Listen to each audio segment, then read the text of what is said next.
diga nomás, le damos para adelante.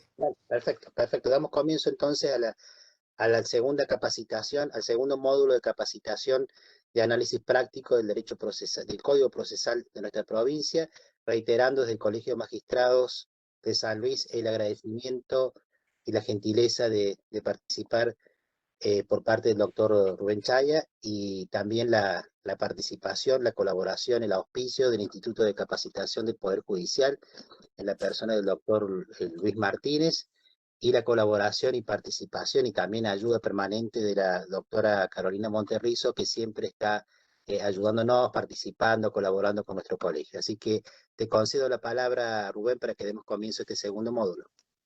Bueno, muchas gracias Hugo, gracias Luis, gracias Carolina y toda la gente, a Alicia que me mandó el link, a todos ustedes que están ahí, también por la invitación que muy gentilmente me han cursado. Y bueno, asumiendo el compromiso que les decía de charlar, vamos a hablar un poco de lo que es la etapa intermedia. Hice un PowerPoint muy corto, bastante más corto, para dar más espacio si quieren charlar luego sobre cómo trabajamos la etapa intermedia, la etapa crítica y cómo se trabaja el juicio. Eh, Les aclaro porque me mandaron varios mails, los contesté a todos. Estaba con un juicio por jurados que me llevó 10 días para que vean que son procesos complejos. 10 días enteros, no, o sea, 7 días hábiles, digamos, pero justo había un feriado y demás. Y es un juicio que arrancaba a 8:30 de la mañana y terminamos 3, 4, a veces más tarde, eh, y con lo que implica jurado y 6 personas acusadas, con lo que implica trasladar 6 personas detenidas, tema de seguridad, o sea, el otro día ustedes hablaban algo de jurado y eso es otro mundo la complejidad, digamos. Pero bueno, algún día charlaremos del tema, le quería contar, eh, incluso de lo que podemos hablar hoy. En YouTube está el juicio por jurado completo, porque era un juicio de homicidio en ocasión de robo. Si lo quieren ver, están los alegatos de apertura, de clausura, con varios defensores. No sé si es un ejemplo de litigación, pero por lo menos un caso real. Como le digo siempre, no les hablo desde la academia, desde lo abstracto, le hablo desde lo que yo hago todos los días. Así que eh, por ahí puede servir para incluso aprender de lo que hacemos mal. Y por otro lado, como decía, me han escrito y yo le he mandado algunos requerimientos le mandé un montón de material para que lo repartan y el que quiera lo mira, pero le puedo conseguir más de lo que es revisiones a juicio y demás. Para que tengan una idea, nosotros en el juicio nos llega, o sea, a mí como juez de juicio me llega más o menos un lejito, que es 3 carillas, 4, que es eh, quién es la persona acusada, cuál es el hecho y cuáles son las pruebas que el juez admitió, cuando es un juicio común. Si es un juicio por jurado, los jueces de juicio somos los que admitimos pruebas, o sea que solamente nos llega la acusación y el nombre del acusado y la calificación legal, digamos, provisoria. Nada más. Después nosotros hacemos la admisión de pruebas, es decir, le decimos con qué prueba se va a litigar en el juicio. Eso lo hacemos en una audiencia que también les puedo mandar porque yo ya he hecho 6 o 7, si les interesa, pero para la etapa que están ustedes les va a servir el otro material que les mandé, y les puedo mandar audiencias, les puedo mandar todo eso, porque ahora por WeTransfer se puede hacer. Así que con esa idea, les reitero también que en el blog hay bastante información para los que quieran buscarla, de artículos libremente para ver, de etapa intermedia, declaraciones previas. El tema más complejo es que los operadores entiendan que las declaraciones previas al juicio no tienen valor en el juicio. Ahora vamos a charlar un poco de eso, y eso es un gran tema, porque hasta el día de hoy muchos operadores están todavía con el tema de eh, intentar meter prueba previa, o sea, como si fuera prueba, declaraciones previas, lo que genera complicaciones porque no hay posibilidad de confrontar. Entonces, de esos temas vamos a charlar un poco, si les parece, y vamos a compartir el PowerPoint. Lo único que díganme si se ve nada más y sigo. ¿Se ve? Bien, Sí, bien. Entonces, eh, esto lo que dice ahí, el debido proceso como derecho humano, es un tema que trabajé todo este año, como les dije, en las cosas los libros que escribo y demás, porque para mí esa es la concepción que tengo del debido proceso.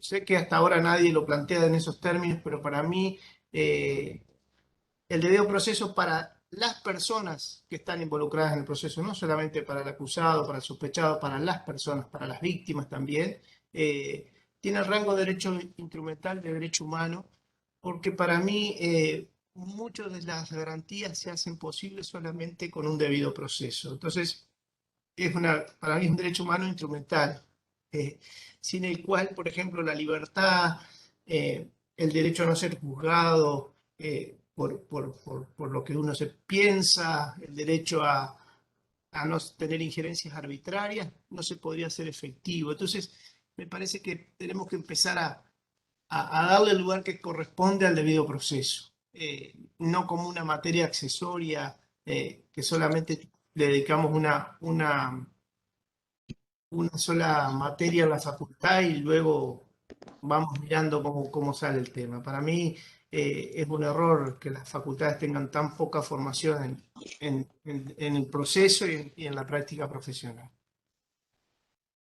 Estos son los 10 axiomas del derecho penal garantista que la otra vez hablábamos y que siempre, para mí, cuando se trabaja y sobre todo en un proceso acusatorio hay que tener en cuenta. No hay pena sin crimen, no hay crimen sin ley, no hay ley penal sin necesidad, no hay necesidad sin injuria, no hay injuria sin acción, no hay acción sin culpa, no hay culpa sin juicio, no hay juicio sin acusación, no hay acusación sin prueba y no hay prueba sin defensa. Esto para mí lo tengo en cuenta cada vez que me toca resolver algo y en alguna de estas cuestiones encuentro la respuesta, porque si no se dio la posibilidad de defenderse con un abogado en una cámara GESEL, de controlarla, por ejemplo, o no se le dio la posibilidad de notificar al abogado, no se le dio por ahí intervención en el momento oportuno, algunos de estos principios seguramente han sido trastocados. Sí, hoy la idea era hablar un poco de etapa intermedia, la otra vez hablamos un poco en general del código de ustedes, con un análisis que no pretende hacer una crítica, sino decirles cuidado con estos temas que les pueden generar algún inconveniente o algún problema de interpretación. Entonces la idea hoy es hablar de etapa intermedia. La etapa intermedia, yo en el libro de prueba que tiene ya 10 años y 7 ediciones con ampliaciones, escribí sobre etapa intermedia y sobre lo que es la admisión y el control de la etapa intermedia como etapa crítica. Yo decía, siempre digo en joda nomás, pero bueno, un poco para poner las cosas en su lugar, me alegro que hoy estén poniendo muchos colegas que dan charlas y que escriben algunos artículos que estén hablando de la importancia de la etapa intermedia. Para mí es fundamental porque la etapa intermedia decide la prueba que se va a litigar en el juicio. Entonces, es como ser, es como el filtro que te dice, podés trabajar un caso de esta manera. Por eso no es una audiencia más. Yo creo que no se le da la importancia que la etapa intermedia tiene y muchas veces se la hace como un mero trámite. Por las dudas pregunto, ¿están viendo el PowerPoint, no? Me hacen así, por las dudas, porque cualquier cosa me dice. Sí, Bien, doctor, se está doctor. viendo bien el PowerPoint, pero bien. si lo quiere ampliar con la copita, Eso. ¿Con cuál es? Ese que está por tocar ahí.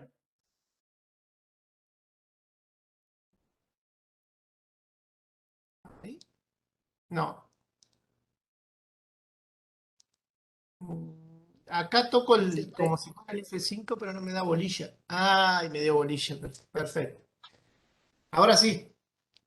Entonces, no hay prueba anterior al juicio. El principio general que tienen que tener en cuenta, como les decía recién, no hay ninguna prueba que sea anterior al juicio. Ustedes también lo tienen en el código. Es decir, la prueba va a estar rendida en el juicio. Antes que el juicio solamente es material que las partes pueden juntar para formar su convicción, sea para pedir una prisión preventiva, sea para pedir un allanamiento, sea para remitir la causa a juicio, sea para pedir el sobreseimiento, es decir, para hacer un juicio abreviado, para una mediación, conciliación, no sé, lo que quieran, una probation, pero en principio salvo digamos, un anticipo jurisdiccional de prueba, no debería valer nada de lo que se hace previo al juicio si en el juicio no se cita a la persona que intervino, no se cita al testigo, no se cita al médico. Es decir, las hojitas que ustedes junten como legajo le sirve al fiscal para trabajar el caso, pero no debería servir para fundar una sentencia. No debería jamás el juez tomar contacto con esas hojitas, salvo que en una audiencia se las presenten a partir de un testigo, de un experto, como evidencia material, salvo algunas excepciones que ustedes tienen en el código, como la mayoría de los códigos, como puede ser la prueba del Registro Nacional de Reincidencia, del Registro Nacional de Armas. No vamos a pretender que venga el director del Registro Nacional de Armas a declarar que él hizo el informe. Es decir, hay ciertos documentos estandarizados o de circulación masiva o comercial que se permite su ingreso. Si yo tengo el diario del día de hoy, no me voy a pretender que venga el director del diario a decirme si ese diario es auténtico, o si tengo la guía telefónica, o si tengo la factura de la empresa tal, que es de su giro comercial. Esas son excepciones que permiten a cierta prueba documental ingresar.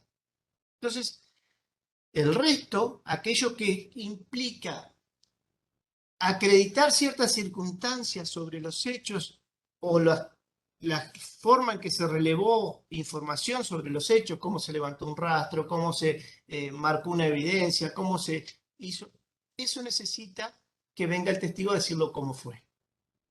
Porque hay una diferencia, como les dije la otra vez, entre prueba documental y prueba documentada.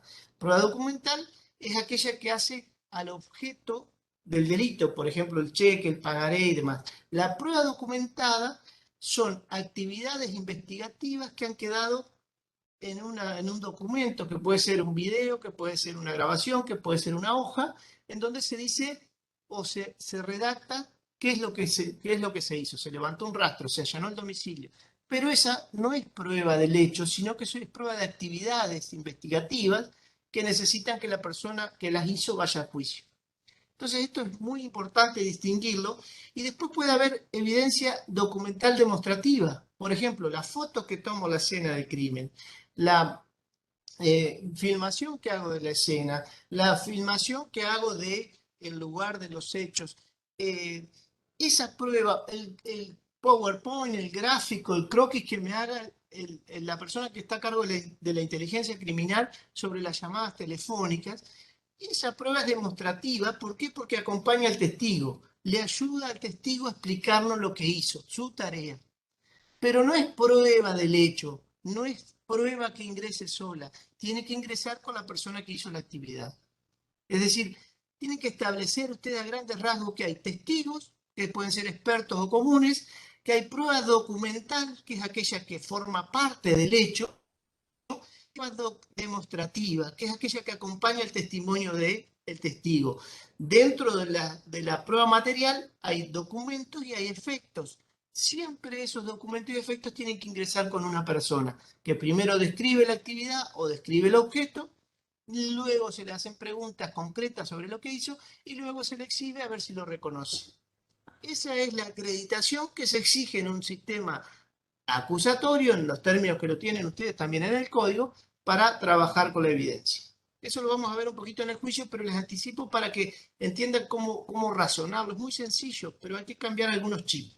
Entonces, las evidencias conectadas por las partes, son elementos de convicción para esa etapa. Solamente, salvo anticipo jurisdiccional de prueba, ustedes lo tienen en el 141, no tienen valor convictivo para fundar la sentencia. Sí, para que el juez de garantía dicte un allanamiento, una prisión preventiva, remite la causa a juicio sobre sí.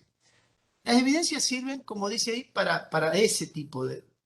Después, toda la evidencia que no se introduce en el juicio no existe. No existe el comentario, no existe el me dijeron, no existe yo lo sé porque me lo... No existe. Lo que no se produce, no existe. Entonces, todo se debe resolver en audiencia donde quede grabado. Nosotros lo filmamos con unas camaritas muy sencillas.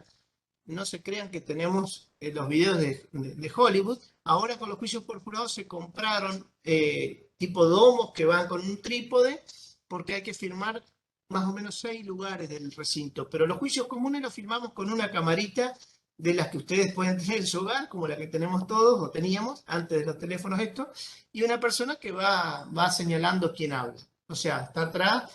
Por eso decía otra vez, no necesitamos escribientes, necesitamos por ahí personas que aprieten el play, que muevan la camarita, que corten los videos, que manden los videos cuando la causa va al superior tribunal. Es decir, necesitamos por ahí gente que tenga algún conocimiento en informática y otros que seguramente tengan otros conocimientos. Pero para el juicio necesitamos bastante eso. No caer, nuevo ritualismo, esto lo pongo porque veo muchas resoluciones que dicen el tratado internacional, dice el tratado, los tratados justifican, como les dije el otro día. Primero va la cuestión analítica de los hechos, luego la justificación, nunca al revés, nunca va el carro delante de los caballos. Entonces, si voy a usar los tratados, tengan en cuenta que los tratados dan para todo. O sea, el tratado te da para meter preso a alguien, para dejarlo en libertad, para allanarle, para no allanarle, o sea, tipo Carlito Balay, el indeciso, el tratado te justifica todo. Entonces, es preferible, a mi criterio, analizar los hechos, establecer una postura clara en función de esos hechos y luego justificarlos con tratados, con leyes, con convenciones, con doctrina, con lo que quieran, pero nunca al revés. Porque esto lo veo a veces que se apela primero al tratado y no a la regla, que es el código. Cuando la regla es clara, apliquemos la regla, porque la litigación tiene que ser previsible. Si nos salteamos la regla por el tratado, va a ser un problema. A mi criterio, ojo que no colonizo a nadie. Entonces, hay una enorme cantidad de supuestos no previstos en su código y en nuestro código y en todos los códigos. También eso ténganlo en cuenta, porque a mí me pasó en este proceso nuevo que tenemos, me pasaron ciertos hechos que no están previstos. La amenaza a un jurado, cómo se trabaja con ciertas litigaciones en los momentos, y esas son cuestiones urgentes que hay que resolver y no están legisladas. Algún día tal vez tendremos más legislación, pero no digo que esté bien ni mal, lo que estoy diciendo hay muchas situaciones no previstas y ahí sí vamos a recurrir a los principios generales que tenemos primero, a los tratados y demás. Pero mientras haya una previsión legal, me parece que está bueno que las partes tengan credibilidad, tengan certeza, puedan litigar con reglas. Por eso no debemos suplantar las reglas por los principios cuando las reglas son claras. Otra cosa es intentar ser coherente. Uno de los temas que nos pasa, como las resoluciones son orales, digo lo que quiera, total, ¿quién va a pedir el CD y demás? No. Se pierde mucha jurisprudencia, eso ténganlo en cuenta también. Tengan gente que se ponga a juntar la jurisprudencia que se va a generar en los CD. Nosotros tenemos cuadernitos caseros donde dice prisión preventiva morigerada, prisión preventiva esto, y el número de legajo y demás, porque con los videos lo que se genera es una deformalización de la jurisprudencia y una complejidad para tenerla y para buscarla, tanto para las partes como para ustedes, y eso a veces lleva a la desprolijidad, a la informalidad, al desorden, porque, bueno, ¿quién va a fijarse lo que dije en un video hace 3 años? Bueno, mi propuesta es, seamos coherentes. Si rompemos la coherencia, digamos por qué. Porque, repito, las partes tienen que tener previsibilidad.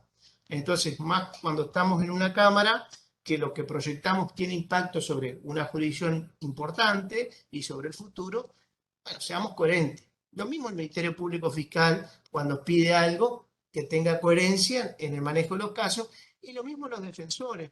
Una de las cosas que hacemos a veces es recordarle al defensor, mire, su posición no es coherente en este caso con lo que dijo. Me opongo al ingreso de tal prueba, pero no se opuso al ingreso de tal otra. Bueno, sea coherente.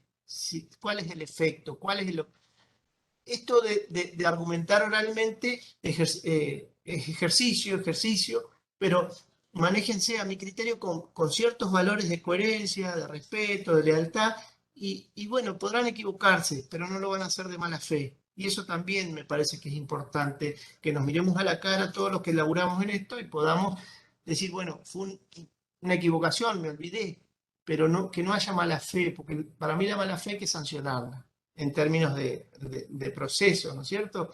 Porque la oralidad, dar la cara y demás, depende mucho de los operadores, mucho más que lo escrito, porque la escritura resiste cualquier cosa. No suplantar a las partes los jueces, digamos, nunca las audiencias suplanten a las partes. Me parece que no tienen que imponer tampoco la teoría. Usted lo tiene en el artículo 6, privilegiar el sistema acusatorio. Esto de que haya gestión de los intereses de cada parte. El sistema acusatorio funciona en Estados Unidos y descansa en esa manera. Funciona de la manera que funciona. No es una panacea ni bien ni mal, pero bueno, constitucionalmente vamos hacia un sistema acusatorio. Y yo creo que tiene mayor legitimidad para afuera porque no es el juez el que, más allá que decida, no es el juez el que dice cuál es el camino. Las partes marcan el camino y el juez toma una decisión en función de eso. Las partes gestionan sus intereses y si lo gestionan mal, el juez tiene que hacerles saber que lo gestionaron mal y que la decisión que tomó es a partir de una mala gestión de sus intereses. Por eso decía, no hay que ser indolente con la mala gestión, tampoco me refiero a destratar a nadie, pero por ahí hacer cierta docencia, marcar cierto camino, decirle, mire, a usted le faltó esto, y como hay muchas audiencias que son provisorias y se pueden renovar, complételo. La idea no es que el caso se pierda, se vaya al diablo, sino, bueno, falta esto, falta esto, falta esto, complete, en términos de audiencias preliminares. Cuando es la del juicio y el fiscal asume el compromiso y la responsabilidad de llevar un caso a juicio, es responsable del caso que trae. Eso también ténganlo en cuenta. Por eso me parece que hay que hacer un análisis de completitud de relato y completitud de la prueba antes de ir a juicio. No suplantar a las partes, dejar en claro por qué se resolvió. Es importante con esto de la deformalización y de la oralidad. Les repito, muchos jueces creemos a veces que lo deformalizado, o a veces los fiscales, a veces los defensores, es sinónimo de desprolijo. No. Deformalizar es que no tengo una escritura pública cada vez que hago algo, pero tengo que ser prolijo, coherente. Le estoy repitiendo estas cosas porque me parece que en la práctica a veces se da eso. Incluso ahora la pandemia nos ha dado cierta deformalización que a mí no me gusta. Yo digo, y esto con el debido respeto, ¿no? Los lugares, las formas y las personas y las formas en que actúan hacen a cierta autoridad que tenemos que tener cuando impartimos justicia. Esa es mi opinión, por ahí parezco anticuado, pero creo que cuando uno iba al Partenón en Grecia, sabía que ahí no había el ambiente o los temas que se discutían no eran iguales a los que se discutían en la casa. Cuando uno va al Capitolio, sabe que, al Congreso de la Nación, sabe que es un recinto en ciertos términos sagrado, digamos, para decidir cosas, para proyectar. Entonces me parece que los jueces, los fiscales, los defensores tenemos que proyectar esa formalidad en el trato, que la oralidad no nos impida o no nos prive de cierto respeto, de cierta autoridad, de cierta distancia, de cierto equilibrio que tenemos que guardar. Me parece que es importante que la gente vea y distinga, no que crea que somos todo lo mismo.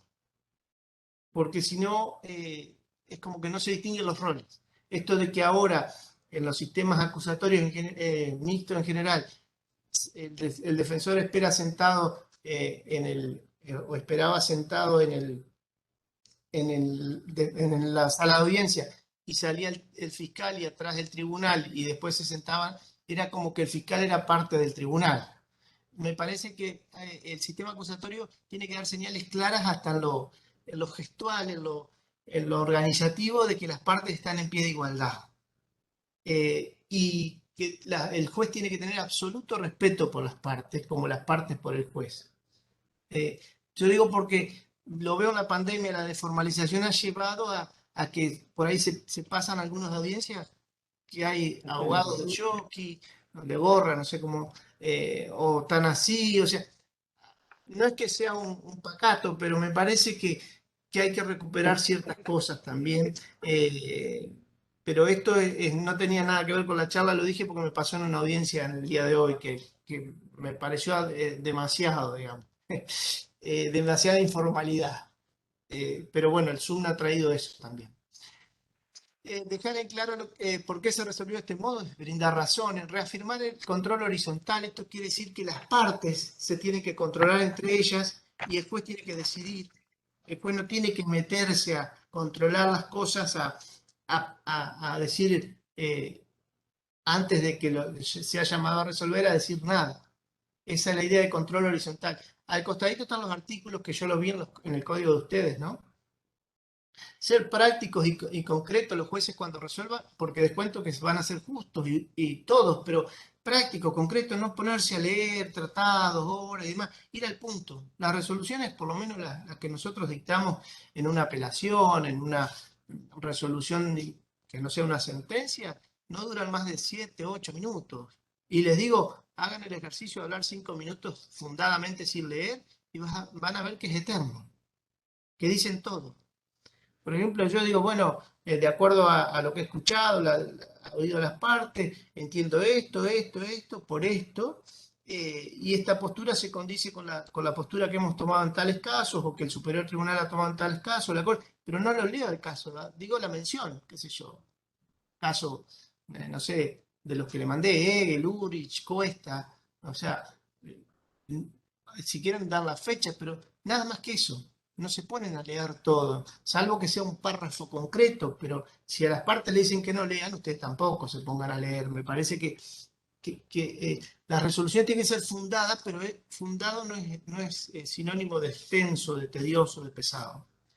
Toda actividad, la omisión tiene consecuencias. Omitir cosas para el juez, para las partes, tiene consecuencias. Traten de hacer un análisis integral, completo, conglobante. Y esto de premios y castigos es lo que le decía al principio. No tiene que dar lo mismo todo. El litigante que trabaja bien el caso tiene que tener un premio y que sea ganar el caso. Y el litigante que no lo trabajó bien tiene que tener un castigo que sea perder el caso. O sea, no hay una ayudita del juez para que el caso salga por un lado o para el otro. Y eso tiene que quedar en claro para la sociedad también. El mensaje es que el sistema acusatorio impone cargas y las partes tienen que asumir esas cargas. A ver. Entonces, la etapa intermedia, que es el control de la acusación, ahí están los artículos de ustedes, es básicamente definir si estamos frente a un hecho delictivo, si hay un acusado que ha sido identificado, si tenemos elementos concretos, está fundado, digamos, para tipo un auto de procesamiento, pero lo hacemos mentalmente. ¿Tiene evidencia como para fundar ese pedido de juicio? La acción fue bien instada, la acción no está prescripta. Estas son defensas que puede oponer, ¿no? la otra parte. Es competente la justicia. La calificación legal es correcta. O sea, si bien la calificación legal no sería el que fija una regla de prisión preventiva, nosotros no la discutimos en la etapa intermedia, salvo que eso genere el cambio de competencia, como ustedes. Si tienen más de 8 años es un tribunal, si tienen más de 6 años o menos es un juez unipersonal. O sea, se discute a veces, o si no se discute cuando el abogado entiende que la calificación legal puede cambiar y eso hace cambiar la prisión preventiva. Como nosotros no aplicamos un criterio objetivo, nosotros, por ejemplo, en el caso que yo llevé ahora para jurados, que eran 6 acusados, 2 vinieron a libertad por homicidio en ocasión de robo. Es decir, la mayoría de los casos de abusos sexuales vienen en libertad en nuestra provincia, salvo que molesten a la víctima y demás. Los abusos sexuales agravados vienen en libertad a juicio. No quiere decir que después de recibida la sentencia, lo que hacemos, si hay indicio de fuga, lo que sea, se le dicta la prisión preventiva hasta que la sentencia quede firme. Eso lo vieron en alguna de las sentencias que les mandé. Si les interesa, les mando más. Pero la postura nuestra es fuga o presunción de fuga o riesgo de entorpecimiento. Entonces, no tenemos problemas de discusión de calificaciones legales. Por supuesto, hay casos en donde las personas están en libertad. En este caso había 2 más en libertad, uno se cortó la pulsera y se fugó, y el otro tuvo una amenaza a un testigo de otro caso, y bueno, quedaron presos y van a quedar presos hasta que la sentencia quede firme.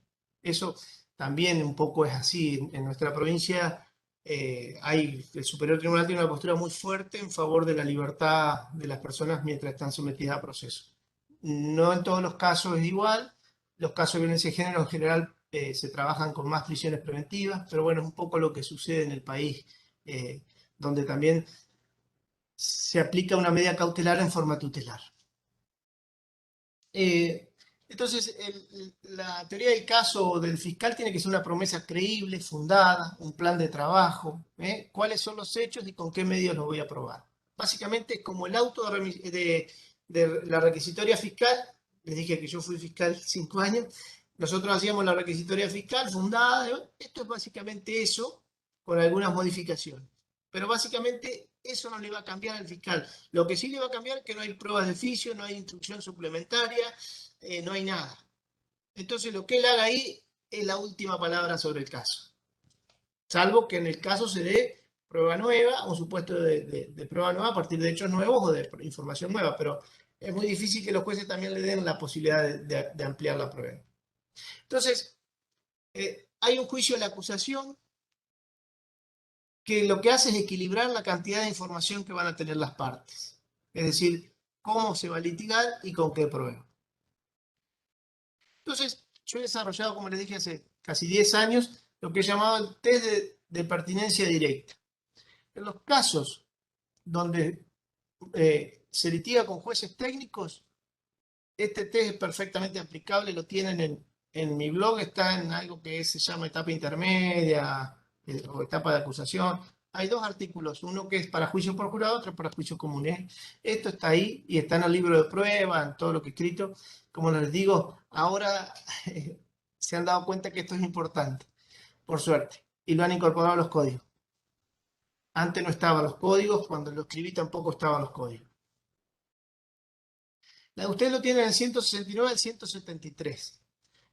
En esta etapa yo aplico el principio favor probationem y de libertad probatoria. Ustedes lo tienen en el código de la libertad probatoria 171. Es decir, ante la duda el juez tiene que dejar que la prueba se produzca, que la prueba se introduzca al juicio.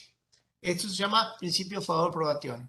Entonces, lo que yo hago es medir, en todo caso, si sobre la impertinencia, sobre abundancia y la dilación, hago un juicio de proporcionalidad.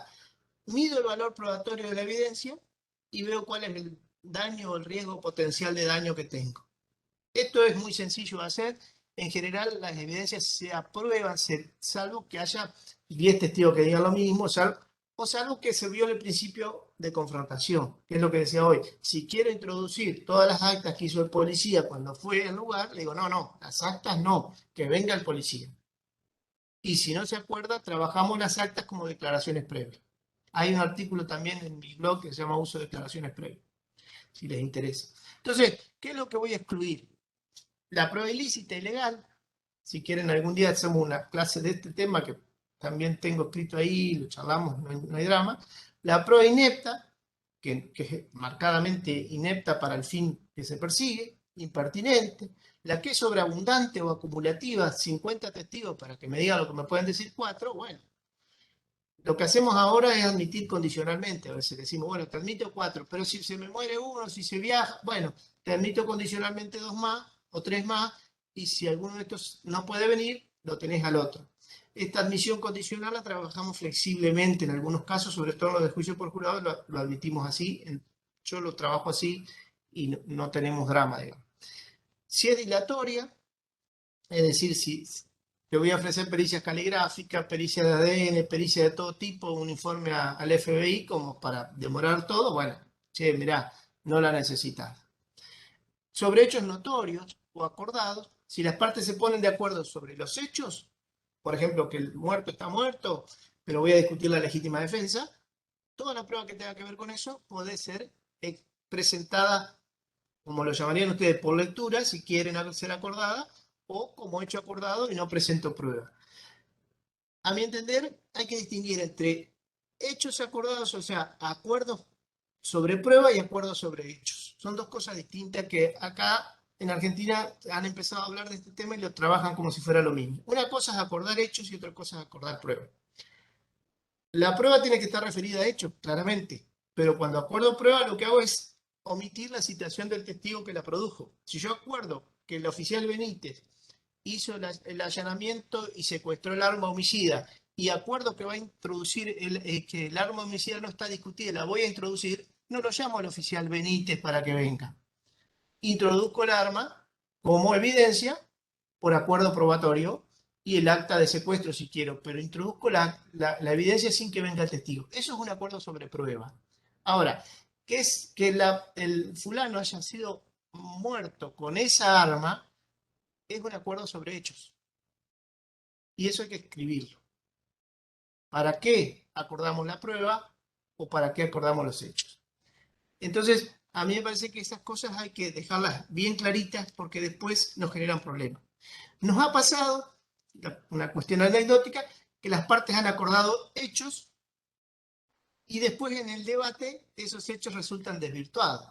Yo acuerdo que fulanito tenía 16 años al momento de los hechos. Me pasó hace poco. Acordaron esto. En el juicio empezamos, era un tema de abuso sexual y resulta que por la partida de nacimiento nos daban los números. O sea, ante la duda, mi criterio es que hay que estar a la fuerza de los hechos. Los hechos son inconmovibles, decía Nino, son sagrados. Entonces, si hay un acuerdo sobre hechos, pero la realidad está por sobre de ellos, el juez tiene que tener en cuenta lo que sucede en el juicio. Ese es mi criterio. No hay nada escrito de eso. Yo escribí en el libro, en tomo 1 de técnicas, este tema específicamente.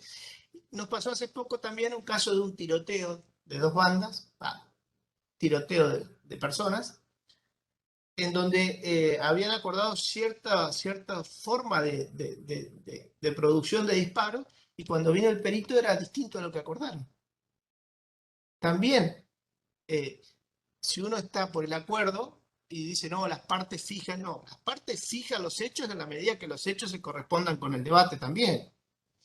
Ese es un tema que hay que tenerlo en cuenta, porque si no, vienen y te dicen, bajó el plato volador, me llevó, no, o sea, yo soy de la idea que los hechos son inconmovibles y los hechos se demuestran con pruebas y las pruebas rendidas en el juicio tienen valor sagrado, más allá de lo que las partes le asignen como valor. Esta es mi postura. No he visto a nadie que haya hablado de esto en Argentina, ni afuera. Si ven a alguien me lo mandan, me encantaría leerlo, pero para mí, si hacemos un juicio oral y le damos la centralidad del proceso, la información que se produce en el juicio es la más importante. Eso ténganlo en cuenta porque les va a pasar que a veces se acuerdan hechos, se estipulan hechos que no se condicen. Nos ha pasado 2 veces o 3 nada más en 10 años en nuestro tribunal, pero ha pasado. Y tengan en cuenta que por ahí la doctrina confunde estipulaciones probatorias de acuerdos probatorios. La estipulación es la verbal que hacen las partes en el juicio, el acuerdo es el que hacen por escrito previo al juicio. Eso también son sutilezas. A ver. Cuando se trabaja con la admisión de prueba para 2 modelos, la de juicio por jurado, es esto, no los quiero apabullar, pero el modelo de admisión de juicio por jurado he desarrollado otro test que es de admisión y control. ¿Y por qué en el modelo de jueces técnicos se permite mayor amplitud probatoria? Porque se entiende que los jueces técnicos no van a ser confundidos o por lo menos no van a ser influenciados por la información prejuiciosa. Si ven el cadáver no van a tener drama en decir, uy, no van a condenar por lástima, por pena, porque están ciertamente acostumbrados a trabajar de esa forma, que la gente común y ocupa el lugar de juez en un juicio. Hay que evitarle información que sea prejuiciosa, que sea inflamatoria, que le pueda generar confusión. Entonces, en los juicios por jurado hay un control muchísimo más estricto, que es donde se limita más la libertad probatoria y se permite el ingreso o se excluye en función de protección del jurado. Por eso hay otro test para los jurados. ¿Por qué? Porque en el juicio por jurado la información que se produce es la que va a decir culpable o inocente sin motivación. En cambio, el juez técnico, como va a motivar, después al recurrir las partes pueden decir, se me introdujo mal esa prueba, el juez la valoró mal y eso va a ser revisado porque va a estar la sentencia escrita. En el juicio por jurado no hay motivos, no hay razones, y entonces se lo controla más al acceso a información y al que el jurado no sea expuesto a prejuicios. Este es el test que yo desarrollé para los juicios por jurado y el que aplicamos en nuestra provincia y en muchas provincias, que es un test de admisibilidad, digamos, relevancia y autenticidad. Entonces lo que me pregunto es si es la evidencia relevante, si es auténtica y si es admisible. Esto se lo puse, están los fallos y las reglas de federales de evidencia al lado, los fallos de la Corte de Estados Unidos, se los puse como ejemplo. Ustedes todavía no lo van a aplicar, pero es importante que entiendan cómo se litiga la prueba. Primero acredito el medio de prueba, la prueba material, acredito que el testigo me diga, sí, era una botella transparente con tapa verde, qué sé yo, y después le muestro la botella, no mostrarle la botella de entrada. Primero la acredito, primero permito su ingreso a partir de una descripción, como si fuera una rueda de reconocimiento de objetos. Primero lo describo, dónde lo encontramos, qué sé yo, y luego lo exhibo y me lo reconocen o no. Esto en el juicio.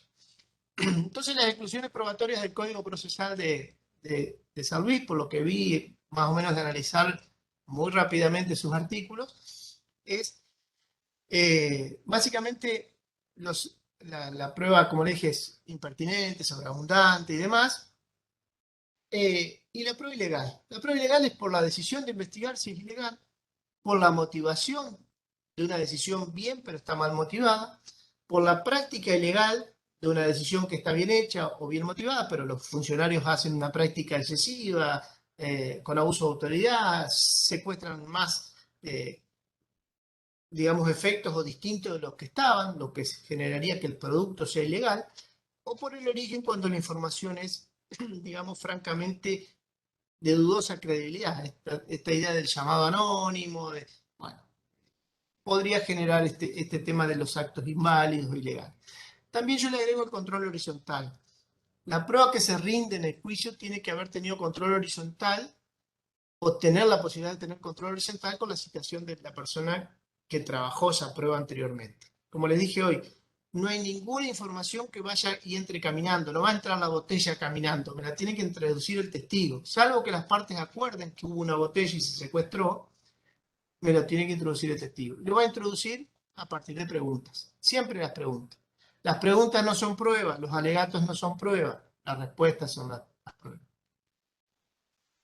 Esto es muy sencillo de cómo define la prueba ilegal la Corte de Estados Unidos, que es la que toma nuestra Corte. Por los actos iniciales, ustedes ven este tema de nadie puede ser, digamos, obligado a declarar contra sí mismo, caso Miranda.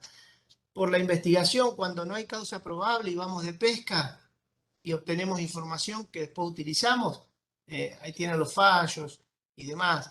La razonabilidad en la causa probable es la piedra de toque, dice la Corte de Estados Unidos, y me parece que un criterio muy en desuso en nuestro país. No es solamente importante que la injerencia o la intrusión probatoria, el allanamiento, la intervención telefónica, la intervención de datos digitales, esté prevista en la ley, tiene que estar fundada la resolución. Esa es la diferencia entre legalidad y proporcionalidad. Y la proporcionalidad tiene que ser en sentido estricto, como medida de última ratio, si es una injerencia sobre la persona, y tiene que ser, digamos, necesaria. No le podemos aplicar la intervención telefónica para un hurto simple. Lo aplicamos para un delito grave. Y lo aplicamos cuando sea necesario, porque son las medidas de última ratio. No tiene que ser el primer impulso. Antes del juicio, en Brighton, Maryland, donde se le exige al fiscal que haga saber todos los elementos que tiene de cargo contra la defensa, si no puede incurrir en mala conducta o juicio nulo. Cuando esas evidencias son materiales, es decir, son evidencias físicas o testimoniales, sirven para la exculpación del acusado, son relevantes, las defensas no las tiene disponibles, están bajo control del fiscal. Pero también a la defensa se le exige, ahí tiene el caso William versus Florida, que diga su teoría del caso cuando va a hacer una defensa afirmativa. Nosotros, si viene en la etapa intermedia la defensa y dice, voy a poner una excepción de legítima defensa o de inimputabilidad, le decimos, perfecto, díganos cuáles son sus testigos, cuáles son sus informes. Y no pueden decir que los obligamos a declarar contra sí mismos porque la defensa no no tiene la posibilidad de no decir cómo va a litigar el caso o de qué manera va a aprobar su estrategia. Es decir, salvo que la defensa venga y diga, mi teoría del caso es negar los hechos, si quiere establecer una teoría y exponer una coartada, tiene que decir en base a qué. Eso lo hacemos, las audiencias le pedimos a la defensa que también develen su información. Esto al principio generó problemas, los defensores decían, no, pero se nos obliga a declarar contra sí mismo y demás, ahora está entendido. Y bueno, la ley de jurados ratifica esto y dice que si no lo ofreces en esa etapa, lo perdés. O sea, básicamente profundizamos esa idea. Bueno, esto de prueba ilícita no los quiero aburrir, ustedes lo conocerán para qué sirve, después les paso si quieren el PowerPoint. Entonces, básicamente el auto de remisión a juicio va a ser en una audiencia que sea oral, que las partes funden sus peticiones, lo que se decía es irrecurrible. Es decir, el auto de remisión a juicio no tiene recurso. Lo que nosotros hemos creado a partir de la reforma, el código decía eso, el código no decía eso, lo trabajamos y lo creamos pretorianamente, después hicimos una reforma en 2014, bueno, yo intervine en la comisión reformadora, que reformamos 200 artículos más o menos del código, y se estableció que lo que se podía recurrir, o sea, el auto de remisión a juicio es irrecurrible, pero puede suceder que haya un planteo de nulidad rechazado que pueda ser revisado. Entonces, es muy complejo de explicar, pero bueno, si hay una nulidad rechazada, genera un recurso que lo puede ver el juez de recursos del caso, y después les va a decir si admito o no admito esa prueba y la ordena excluir del auto de remisión, pero la remisión a juicio es irrecurrible. Tengan en cuenta que es irrecurrible porque si le dejamos que la remisión a juicio sea recurrible, volvemos a la idea del procesamiento. Las causas no terminan más. Entonces lo que puede hacer la parte es decir, formula una reserva para cuando si sale adverso el caso, dice que fue mal litigado tal o cual punto. ¿Mm? Pero en principio el auto de remisión a juicio es irrecurrible. Entonces acá le hice un pequeño cuadro, discúlpenme el atrevimiento de lo que es el panorama de ustedes. Es dónde actúa a su izquierda, tienen dónde actúa el juez de garantía, la averiguación preliminar, la valoración de la investigación preliminar, las prisiones preventivas, las medidas de investigación, las medidas intrusivas, los anticipos jurisdiccionales, la formalización de cargo. Cierra la investigación. Hay una acusación, bueno, puede haber sobreseimiento, además, se le comunica la querella, nosotros hacemos la acusación, el fiscal la hace, la manda a la oficina de gestión, a la Secretaría de Juzgados sería que es una oficina de gestión. No es un eufemismo, ahora se llama así. La oficina de gestión se la hace saber a la querella por 5 días, la querella adhiere o formula su acusación, se la hacen saber a la defensa debe ofrecer las pruebas por escrito, anticipadamente a la audiencia, lo que generalmente no hace, va a la audiencia y de ahí la ofrece. En general adhiere a cierta prueba de la fiscalía o pide el rechazo de otras y ofrece 1 o 2 testigos. Hasta ahora no tenemos, en 12 años, 13, no tenemos, digamos, mucha más actividad de la defensa que no sea algunos testigos o algún perito, algún consultor técnico. Es decir, trabajan en defensas, 90% defensas de negar los hechos y un 10% ofrecen coartada y ahí ofrecen testigos y demás. Se hace la audiencia de control de acusación, se remite el auto de apertura para juicio oral, que es irrecurrible, formulando reserva. Ahí donde la fiscalía, esta es la forma que se litiga la audiencia, la fiscalía explica la acusación, la defensa objeta, no le quiero leer, pero ustedes lo conocen, lo deben tener claro. Esto lo hacemos nosotros así, las audiencias de remisión a juicio son largas, en general duran 1, 2 horas, a veces son audiencias que los jueces las empiezan un día, las siguen al otro día. No tengan problema con eso. Yo no me hago drama que la audiencia termine en el día, lo que quiero que se resuelvan bien. Tampoco van a tener una audiencia de 10 días, pero por ahí hay cosas que quedan sin resolver, después las tiene que pensar. A veces anota los problemas que tiene y lo resuelve al otro día y sigue con la audiencia. Lo que no tiene que hacer es abrir un recurso a la audiencia. Puede haber una reposición, una revocatoria que diga, miren, no estoy de acuerdo, planteo. la podrán hacer pretorianamente o no, pero no puede decir, bueno, suspendo el trámite, concedo el recurso y que si la audiencia se suspenda. La audiencia se empieza y se termina. En un día, en 2 días, pero se empieza y se termina.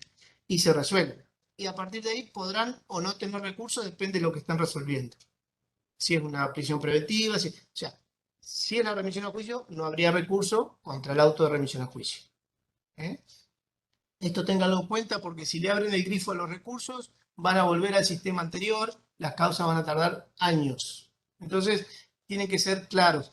Yo les puedo pasar fallos que hice cuando estaba en la casación sobre este tema, sobre no dilatar, sobre cómo trabajar las audiencias y cómo terminar las audiencias. Eso lo hice todo con fallos que básicamente se aplican en la provincia. Además de la interpretación del código, ustedes lo tienen ahí, 173, o sea, apliquen la ley. El auto de remisión a juicio lo que va a tener es, ustedes lo tienen, pero para charlarlo un poco, es, más allá de la competencia, la acusación admitida. Tengan en cuenta que el juez tiene que controlar que el relato sea completo a la medida de lo posible, circunstancias de modo, tiempo y lugar.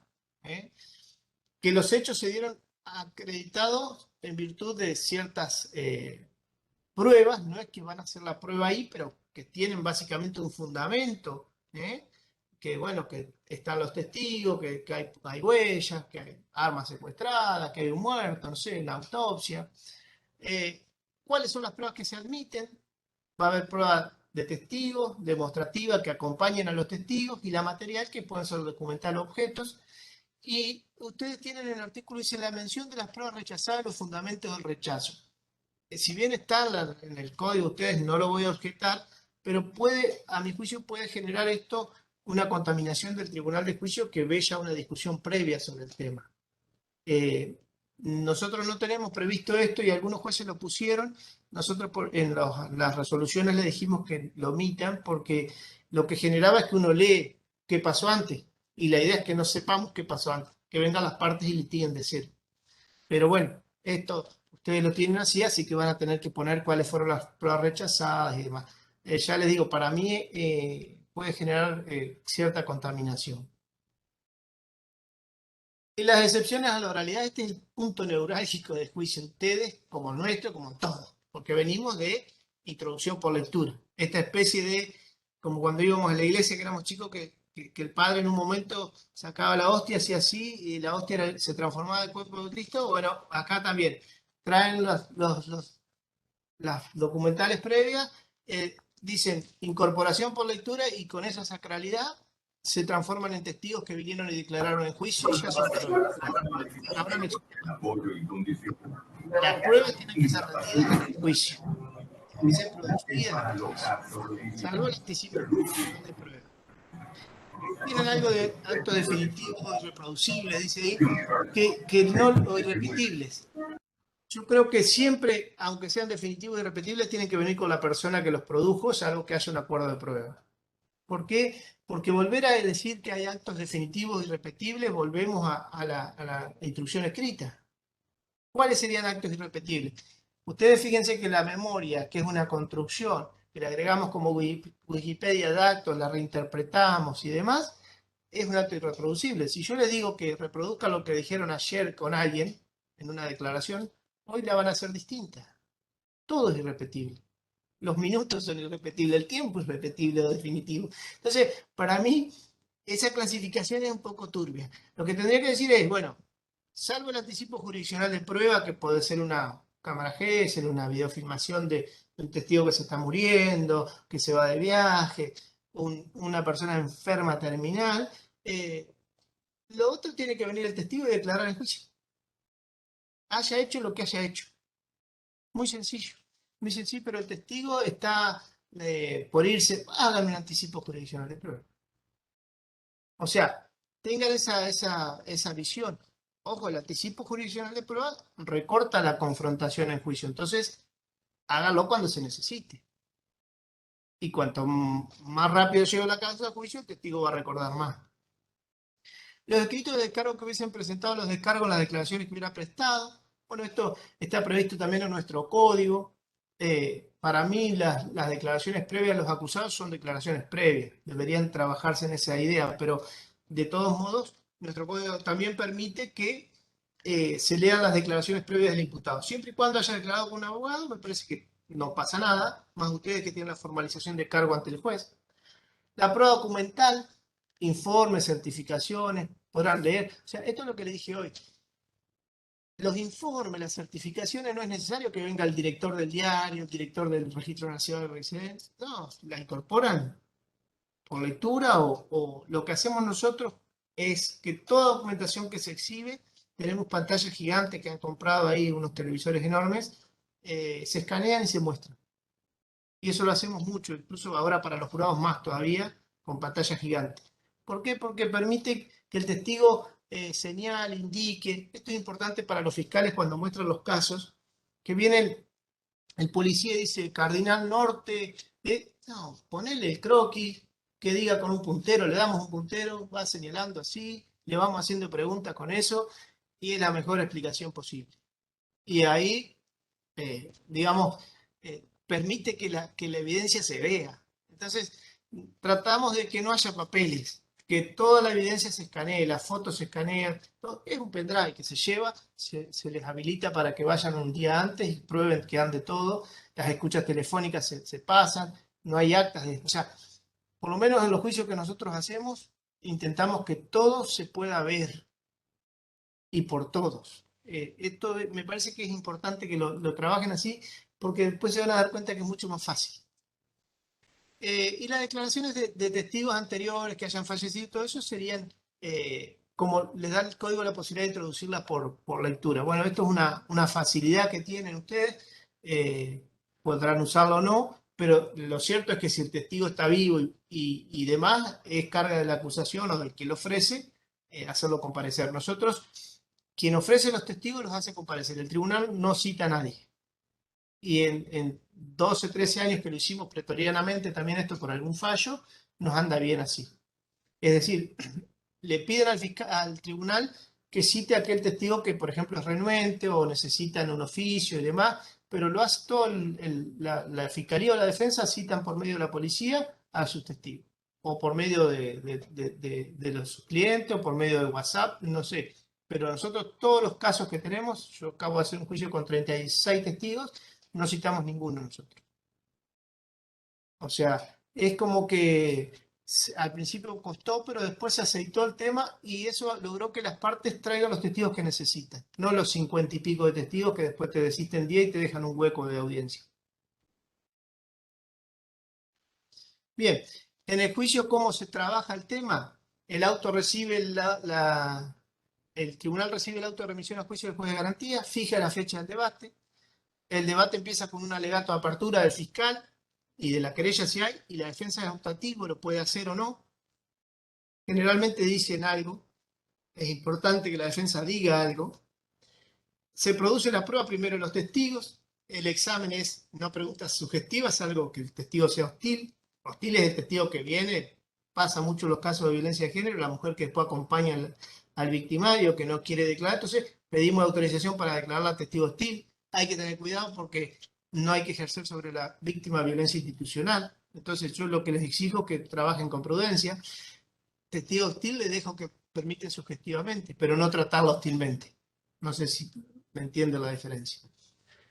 Los expertos, bueno, la prueba material que ingresa con cada testigo, los objetos, como le dije, acredito que es la botella, después se la exhibo, los anticipos jurisdiccionales, la declaración y las declaraciones previas la uso para confrontar la memoria del testigo o marcarle contradicción.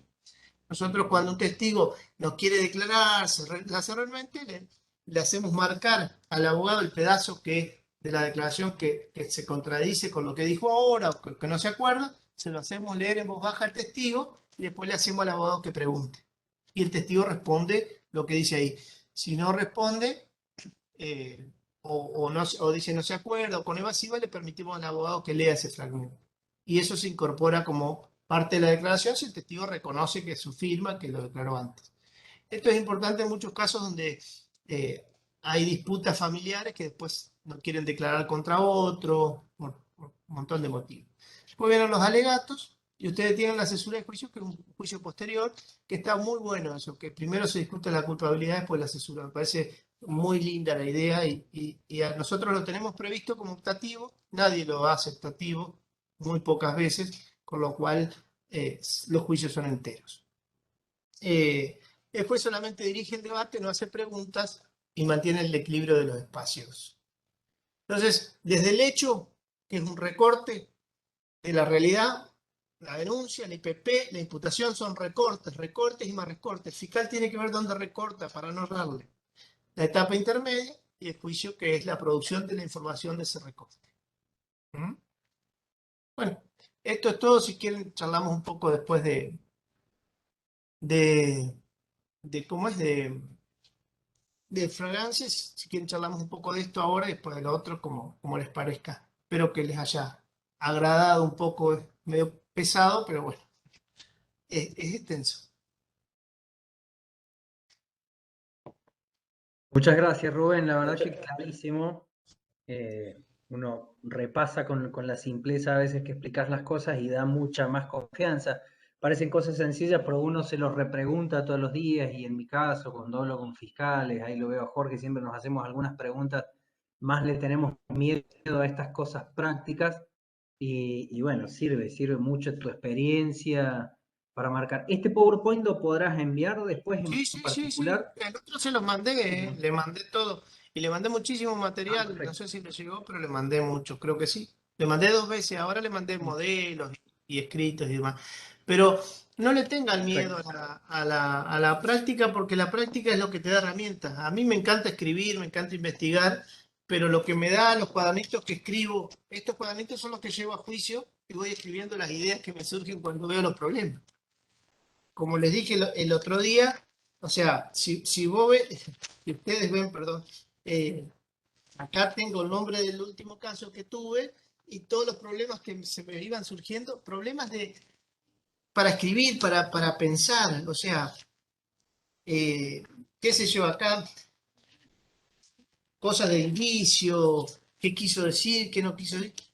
A mí me parece que es un ejercicio fantástico tener la posibilidad de litigar los casos porque te creces. O sea, yo no les podría dar ninguna charla si yo no lo hubiese hecho antes. Es como que yo veo a veces que no hablo de nadie en particular, ni de colegas en particular, ni nada, pero que escriben libros enteros sin tener la experiencia práctica. Y vos decís, ¿cómo hicieron? Es como que yo te diga, mira, para ir a la luna vos tenés que hacer un cohete así que tenga una puntita. No, ¿viste? O sea, la verdad, y esto es sencillo porque es interrelaciones, es dinámico, es flexible, tenés que tener la mente abierta y esperar como juez. Yo me siento y voy mirando todo, ¿viste? Me cargan porque voy anotando muchas cosas que no tienen que ver por ahí con el desarrollo en sí de la prueba, sino con actitudes, con gestos, con cosas que observo. Me parece que hay que observar mucho. Y ese es el rol que nos da el sistema a todos. Y tener buena fe, tener prácticas claras, tener, qué sé yo, conciencia de que estamos haciendo o construyendo un poder del Estado que tiene que ser transparente. Entonces, me parece que no hay que enroscarse, no hay que llenarse de principios, de cosas abstractas, y hay que hablar con sentido común. Eh, por ejemplo, a mí me cargan porque en muchos de los casos que me traen juicio abreviado, le pregunto al acusado, ¿usted terminó la escuela? Y nosotros no podemos poner medio oficio. Entonces le digo, ¿usted terminó la escuela? Y a veces me dicen que no. Entonces le digo, ¿usted tendría problema en terminar la escuela? Que yo les ponga como medida. Y las defensoras por ahí me miran. Y si el tipo me dice que sí, yo le pongo la medida. Ahora, si yo se la pondría de oficio, me la impugnan y me la anulan. Entonces, yo hago un diálogo con las personas, muchas veces las personas con adicciones. Ahora trabajamos, hicimos un taller que por ahí es un poco mi orgullo, de otras masculinidades y tratamos a los violentos de violencia de género. Es un taller con 12 personas que las obligamos cuando las condenamos a hacer un taller con todos psicólogos y demás que lo hacen de buena onda. Con la Asociación de Magistrados conseguimos el lugar y demás, que es la casa de la asociación. Y armamos un taller que, bueno, se está funcionando, digamos, porque también tenemos que tener ese costado humano, porque si no, ponemos una máquina, le cargamos los datos y listo. Parece que no hay que tenerle miedo porque eh, no hay equivocaciones posibles cuando las cosas más o menos se van dando. Y las equivocaciones son sencillas, no hay que atarse a, la ley dice, el sentido de la ley es este. Interpretémosla, la ley vigente, apliquémosla, pero en general hay pocas cosas literales. Eh, lo que vos tenés que hacer es asegurar un contradictorio, dejar a las partes hablar. Bueno, hagan su juego. Yo siempre digo, hagan su juego, este es el espacio de ustedes. No, pero no tengan miedo, digamos. Y lo mismo con los hechos. Yo hice un modelo junto con un fiscal amigo que, Martínez Uncal, hicimos un modelo de acta única de procedimiento.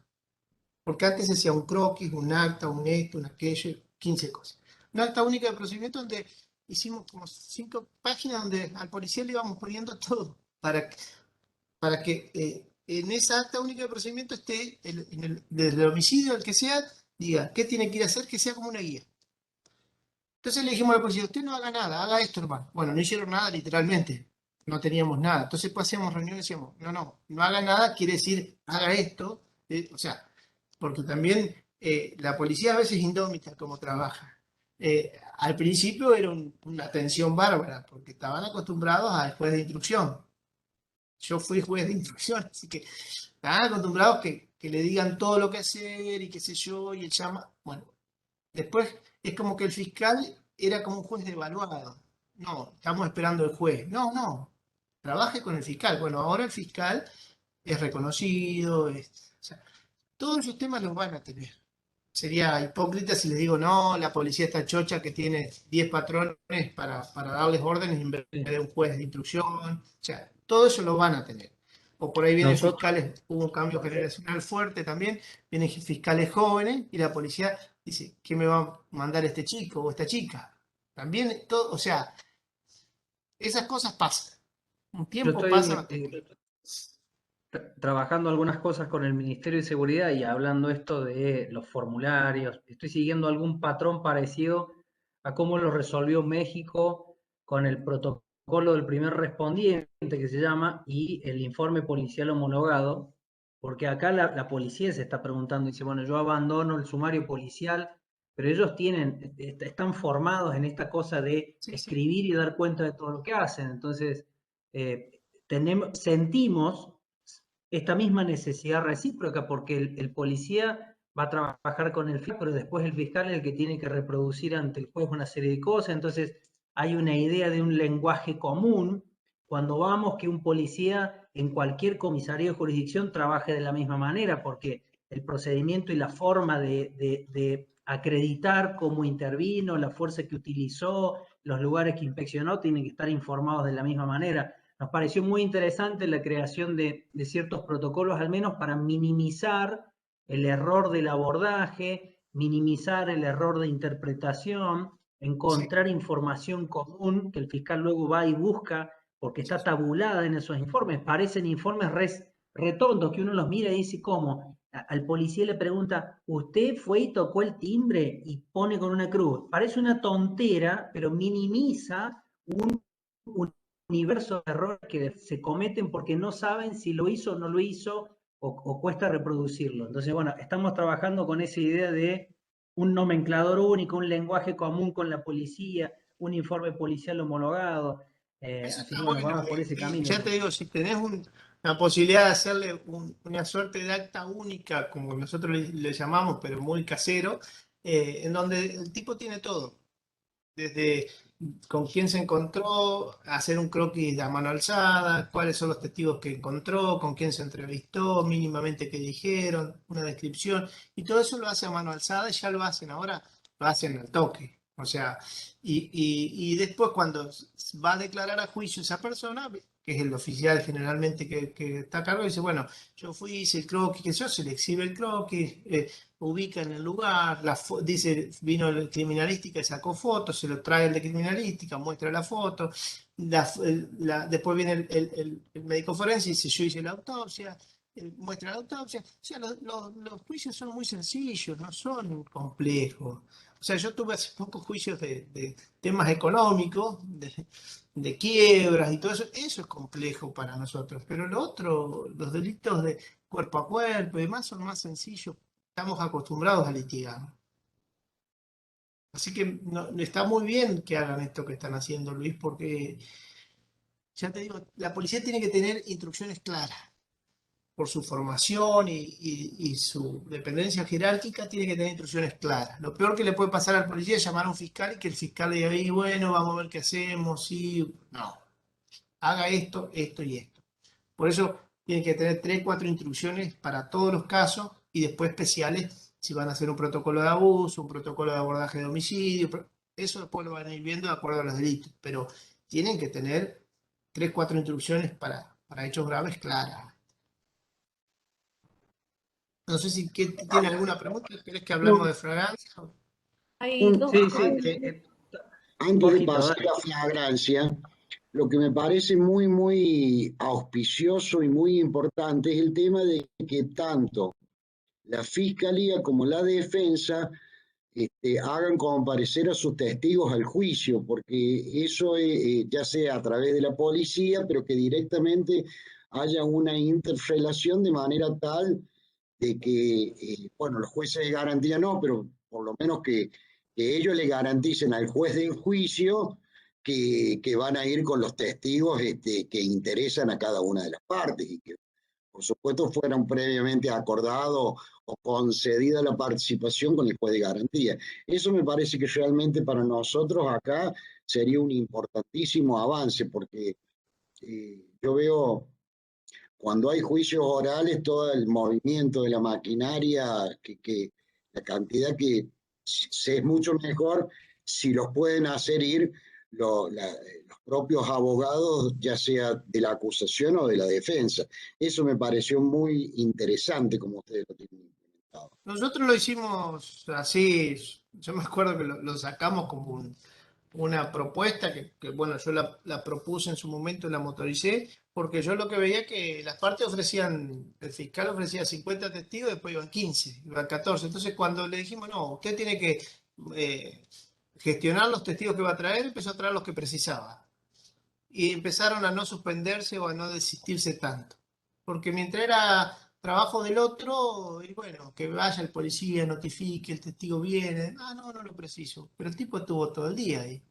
Entonces, medio como que se logró eso y le digo, nosotros, bueno, yo voy a cumplir 9 años, 10 después, estuve en casación 4, o sea, un periodo ahí, pero hemos tenido capaz que este año, no sé si hemos tenido un caso que nos pidieron que convoquemos a un testigo porque la fiscalía, la defensa no podía.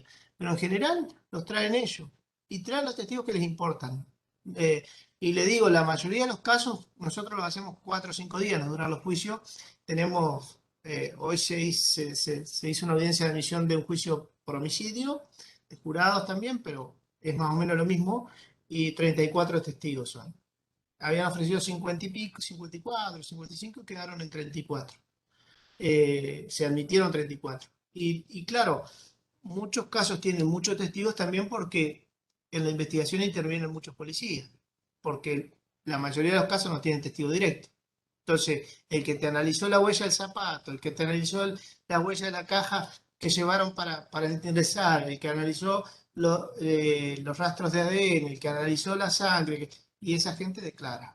Por ahí son declaraciones breves, siempre los de criminalística son declaraciones más largas, el oficial que hace más intervención y del oficial primero.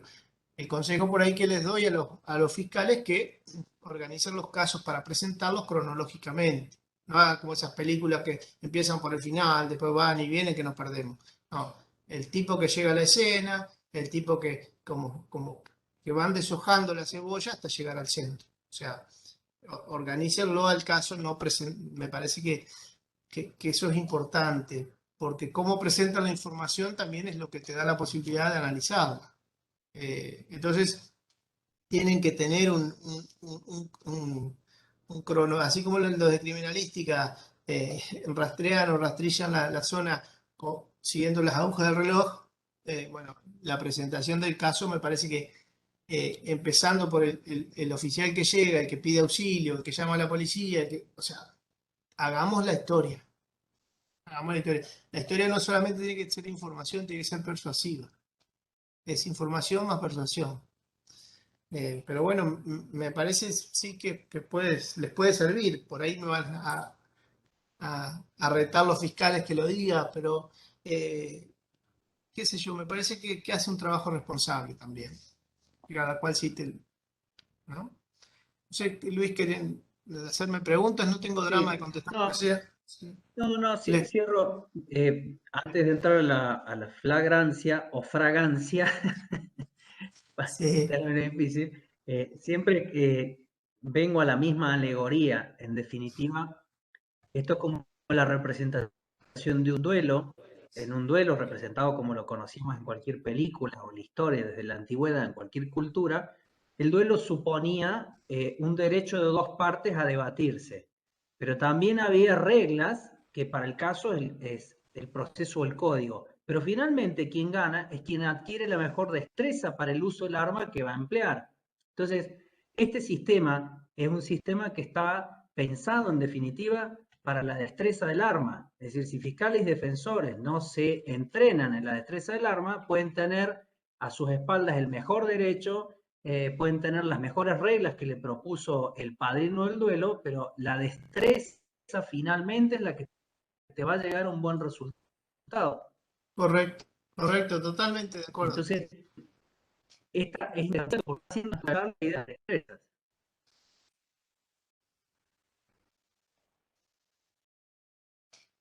Totalmente de acuerdo, Luis. Totalmente de acuerdo.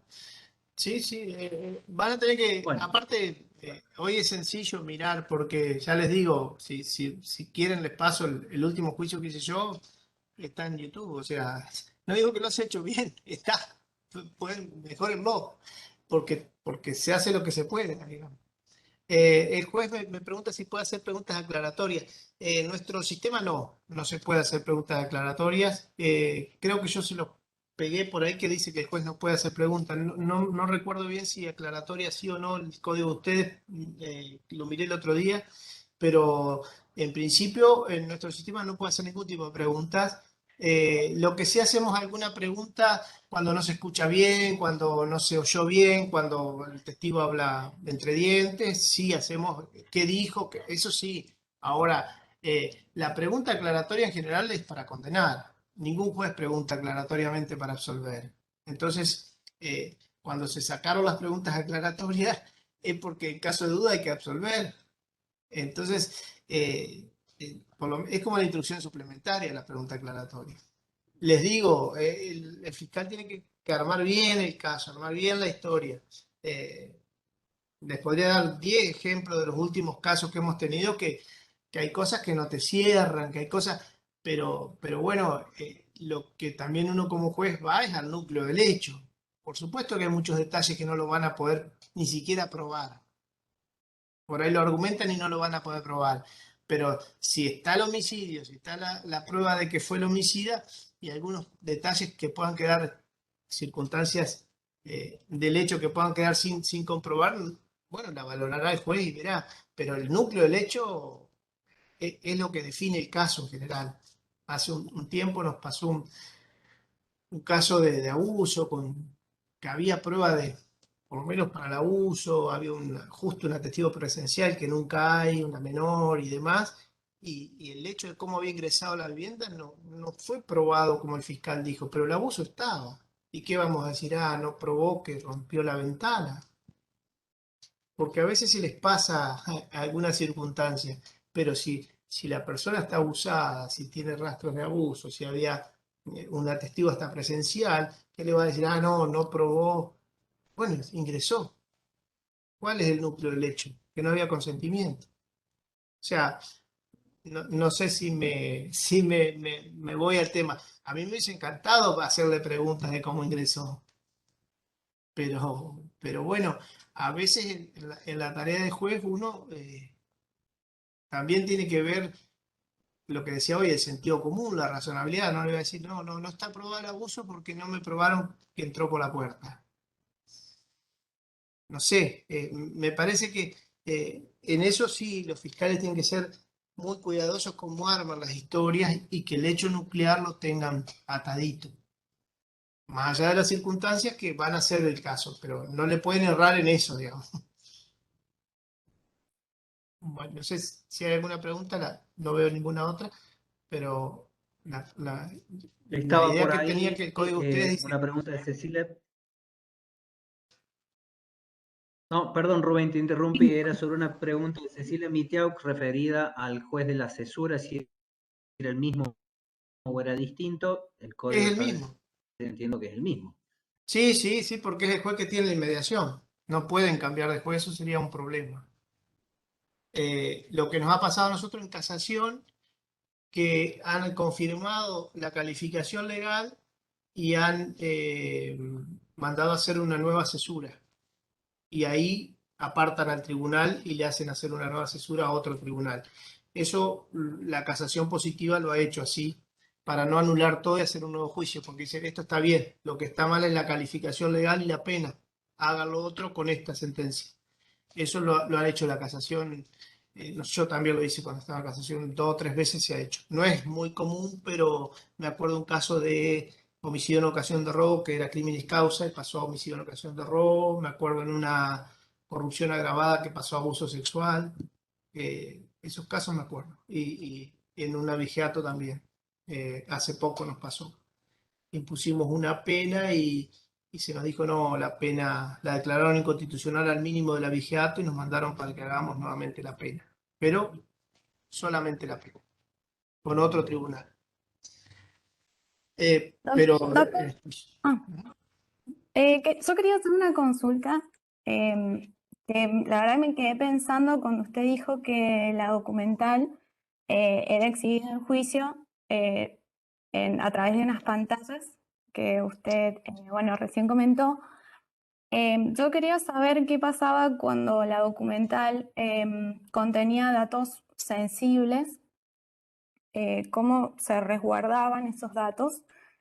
¿Qué pasa, digamos, con esa documental? Si es exhibida o no, si se anonimizan, en este bien, caso, a mí a me alguna de las partes. bien, la pregunta vale la aclaración. A mí me ha pasado en algunos casos que, eh, digamos, hay imágenes que se pueden mostrar algunas y otras no. Bueno, como hacen en la televisión, le hacen el- dejan a la persona que quiere mostrar y al otro o los tapan o los hacen no me acuerdo cómo se llama el concepto de que se los borronea. Me pasó en un caso de escuchas donde le admití las escuchas, pero solamente las escuchas en relación al caso y las otras las hice omitir. Entonces el fiscal lo que hizo fue cortar las grabaciones de los pedacitos admitidos.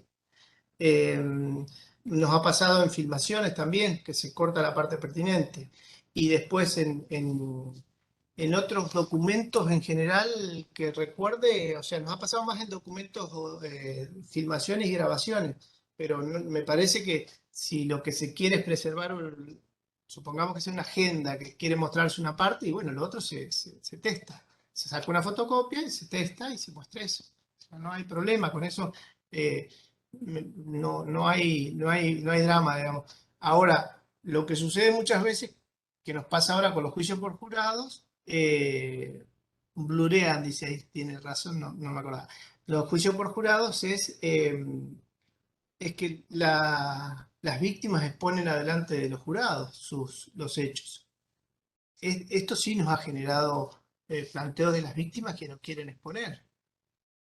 Pero bueno, el sistema es así, el legislador lo ha querido así y se le ha dado esa respuesta desde el Superior Tribunal, pero bueno, para mí es un tema a compatibilizar algún día, que va a generar cada vez más problemas, sobre todo en los pueblos chicos, en casos de abuso sexual. Tenemos una competencia para abuso que genera problemas.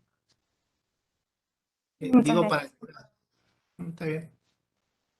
Bien. No sé, Luis, ¿querés que les diga lo que pienso de cómo funciona Eh, nuestra provincia y más o menos el tema que anoté acá? sí, sí, Bien. exacto, el tema de flagrancia, a ver, en particular comenzando por esta idea de contarnos cómo se deformó, quiénes la deformaron. Vos recién hablaste de ciertos operadores, empecemos por ahí para, digamos, develar las mañas y conjurar las mañas. Después vamos a lo que debe ser, pero conjuremos las mañas. Muy brevemente lo que yo veo y lo que averigüé de toda la provincia es que se trabajan, no en todas las jurisdicciones, hay en 2 que se trabaja bien, en otras no, o bien o bastante bien, y hay distintas causas por las cuales el procedimiento se dejó de usar en algunos lugares. Para los fiscales a veces sí que es muy complejo en una audiencia tener toda la información y poder armar el caso en un breve lapso de tiempo. Entonces que es muy complejo para la primera audiencia reunir la información. La defensa ha esgrimido en muchos de los casos que hablé con defensores que ven en ese procedimiento un procedimiento que acorrala a la defensa y como que le priva de ciertas garantías, lo que es muy rápido. Este encajonamiento, digamos, ha hecho un poco que la defensa también quiera salirse de ese esquema. Después, la idea era aplicarlo para los delitos, por ejemplo, de portación de armas, de violencia de género, de desobediencia judicial, esas que merecen una salida rapidita. Y en algunos casos se usa, y en nuestro caso, como te dije, no. Una excusa no develada, y que yo no la digo, es que muchas de las detenciones se hacen los fines de semana. Y esto genera que si te detengo el viernes, tengo que hacer todo el procedimiento el fin de semana. Esto genera un obstáculo. Ténganlo en cuenta porque parece una nimiedad, pero quizás el obstáculo más grande es ese. Que la mayoría de las detenciones se producen los fines de semana sobre estos hechos. Violencia de género, armas, desobediencia judiciales. Entonces, nadie quiere estar todo el fin de semana con 2, 3, 4 detenidos, o a veces, no nadie, sino muchos, les genera. Entonces, por ahí hay que generar un sistema de turnos y compensar esos turnos también. Creo que hay que buscarle la vuelta, digamos, para que también la distribución del trabajo, lo que yo veo del sistema.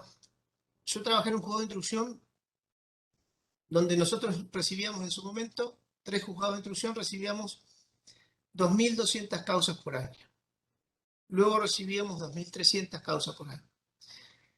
Cuando vino el sistema acusatorio, porque se blanquean las cosas, porque la policía dice, bueno, tomo estos datos y después que se arregle el fiscal, porque un montón de cosas que sucedieron, porque quizás hay más población, más litigiosidad. Esta ciudad que tenía 6.000 causas ahora tiene 10, 11.000. La ciudad de Uruguay que tenía 4.800 tiene 9, 10.000. Concordia que tenía 8, 9.000 tiene 16.000. Paraná que tenía 20.000 tiene 40.000. Y los fiscales que ingresaron por la reforma son los mismos que hay hoy. Los fiscales que habíamos hecho más o menos 500 por causa son los mismos que hoy tenés para 2 veces más, 3 veces más. Entonces, cuando haces el análisis, que lo hacemos integral, decís, hay también un tema objetivo. Y lo que genera esto también es que cuando arrancó el sistema, vos veías, por ejemplo, en 3 días fue condenado fulano a 3 años. En 2 días, en 48 horas, en 24 horas. O sea, nos peleábamos a ver quién condenaba primero a un hecho. O sea, los fiscales se peleaban o cuál era el tribunal que imponía primero una pena. Ahora no ven más esa noticia. Cuando va pasando el tiempo, empiezan a desaparecer. Y vos ves que los legajos que antes se elevaban en 3 meses, 2 meses, 4 meses, ahora están 6 meses, 8 meses, 1 año. Esto ha generado que los fiscales por ahí no pidan prórroga. Hace 2 o 3 días el Superior Tribunal sacó un fallo diciendo que los términos son perentorios, que hay que pedir la prórroga y declaró el sobreseimiento en un tema, que era un tema de corrupción, un caso que generó mucha polvareda, pero lo cierto es que el Superior hizo una interpretación y nos obliga a los jueces a controlar los plazos. A mí me parece que en ese punto es correcto lo del Superior, que tenemos que controlar los plazos, que los fiscales tienen que pedir la prórroga y que los plazos hay que cumplirlos. Como nosotros dictamos sentencia en 5 días, los fiscales tienen que tener la investigación en 3 meses, 6 meses, 1 año, pedir las prórrogas, o sea, ir haciendo todos los deberes y controlarlos todos. me parece que el procedimiento de flagrancia cayó en desuso un poco porque también hay una sobrecarga de trabajo, o puede haber una sobrecarga, porque, te repito, la estructura no se agrandó a la medida que agrandaron los casos, la cantidad de casos. Y hubo una explosión de casos. Violencia de género, nosotros tuvimos en el 2018 46 casos en el año, y ahora me decían que en los primeros 6 meses tuvieron 460 casos en la jurisdicción nuestra, en un departamento de Concepción. Entonces, 10 veces más, 15 veces más, y la misma estructura. Y yo creo que los casos de abuso también, nosotros tenemos muchas denuncias de abuso de casos de hace 20 años, 30 años, 15 años, que antes no se denunciaban. Entonces, si vos me decís, ¿cuál es el problema? Te digo, el problema me parece que es esto. La solución para mí sería que el tipo que trabajó el fin de semana, vos lo compensés de alguna forma, o que haya turnos, que haya cierta rotación. Porque también lo que veo que muchas veces se elige al fiscal de turno que es más responsable y ese se lo sobrecarga de trabajo también. Termina con todas las causas más pesadas. ¿Quién está de turno? Fulano. Ah, hago la denuncia ahora. Eso también en los pueblos se ha generado eso. O la policía elige a la fiscal que está de turno o el fiscal que está de turno que mejor trabaja. Como antes hacía con los jueces de instrucción. Ahora ese fiscal termina capaz con 10 juicios complejos y otros con 2. Entonces, me parece que la fiscalía tiene que gestionar eso también, hacer un equilibrio, porque si no, el sistema termina premiando a los que menos trabajan y no está bueno. Esa es mi visión. Por eso dije, capaz que al principio no sabía que vos estabas ahí y bueno, hablo sin beneficio inventario, pero dije que los procuradores tienen que hacer un plan de gestión.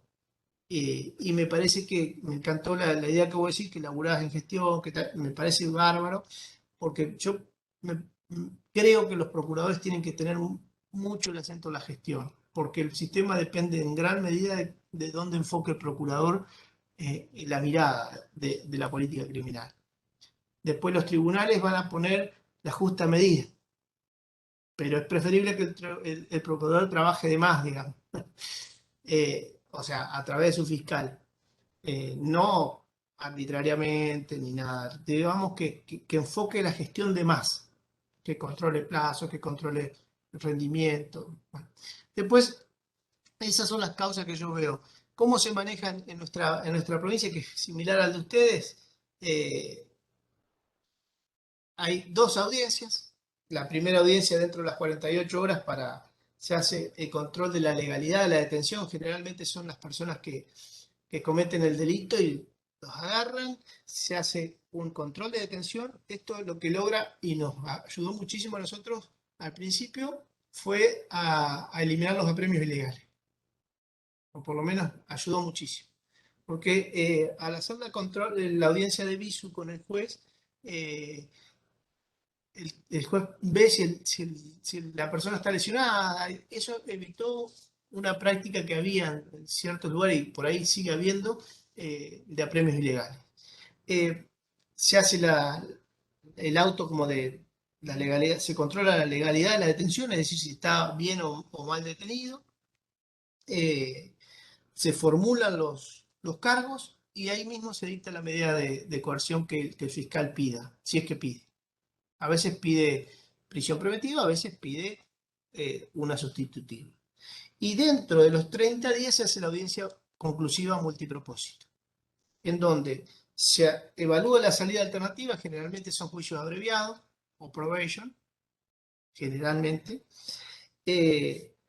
Y si no hay una salida alternativa, lo que se hace es la remisión a juicio y el juicio se hace con las reglas de juicio común, en donde, digamos, se admite la prueba en esa audiencia multipropósito, pero primero se trabajan en general las salidas alternativas. Cuando se hace el procedimiento, en general hay una salida alternativa.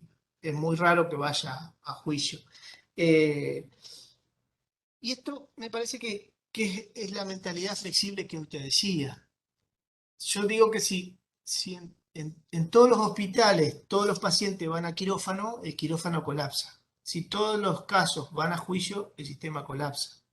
Entonces tenemos que hacer trabajar las guardias, tenemos que hacer trabajar las salidas tempranas, tenemos que hacer trabajar las enfermerías, los sitios donde se atienden lesiones leves, porque todo no da para quirófano, todo no da para juicio. Eso es un poco la idea que quería transmitirles de este proceso.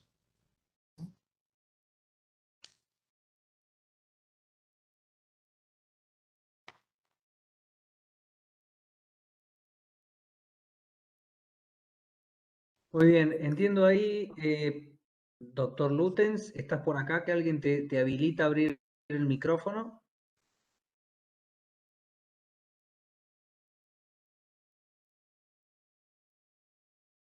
Sí, sí, doctor. Ahí hizo una pregunta por escrito, no Sí, sé si se ha era en retirado. relación a la... Sí, no sé si me escuchan. Sí, sí, ahora sí. Ah, ahí está, Sí, negro, sí, sí te era escuchamos. en relación a la cesura de juicio que impone nuestro código. Y nuestro código lo está imponiendo como una opción que tiene la parte de pedir esa audiencia. Quizá la pregunta es medio tonta, pero la pregunta que le hago es: ¿qué pasa si si las partes no piden esa audiencia para delimitar la pena? O sea, no me acuerdo ahora, pues no lo tengo cómo era la regulación, después miro el artículo bien, pero lo que nosotros tenemos es una regulación en la audiencia de remisión a juicio. La defensa debe decir si va, porque es una garantía para la defensa, si va a pedir la cesura de juicio. Si la va a pedir, el juez informa que la defensa ha pedido cesura de juicio. Cuando va al tribunal, mira que está la cesura de juicio. Entonces, lo que se hace es, se convoca la audiencia de juicio, se determina la culpabilidad en un veredicto muy cortito, dice el juez culpable, qué sé yo, se fija la audiencia dentro de los 5 días, la fija el tribunal de oficio, porque ya la pidió, y el sistema ya quedó así, y ahí se discute la pena y dentro de los 5 días se hace la sentencia íntegra, donde están los fundamentos de la culpabilidad y los fundamentos de la pena. No se hacen 2 sentencias, se hace una sentencia. Bien, Y bien. siempre es a pedido, en nuestro código, en nuestro caso, no recuerdo el de ustedes, pero en nuestro caso es a pedido de parte.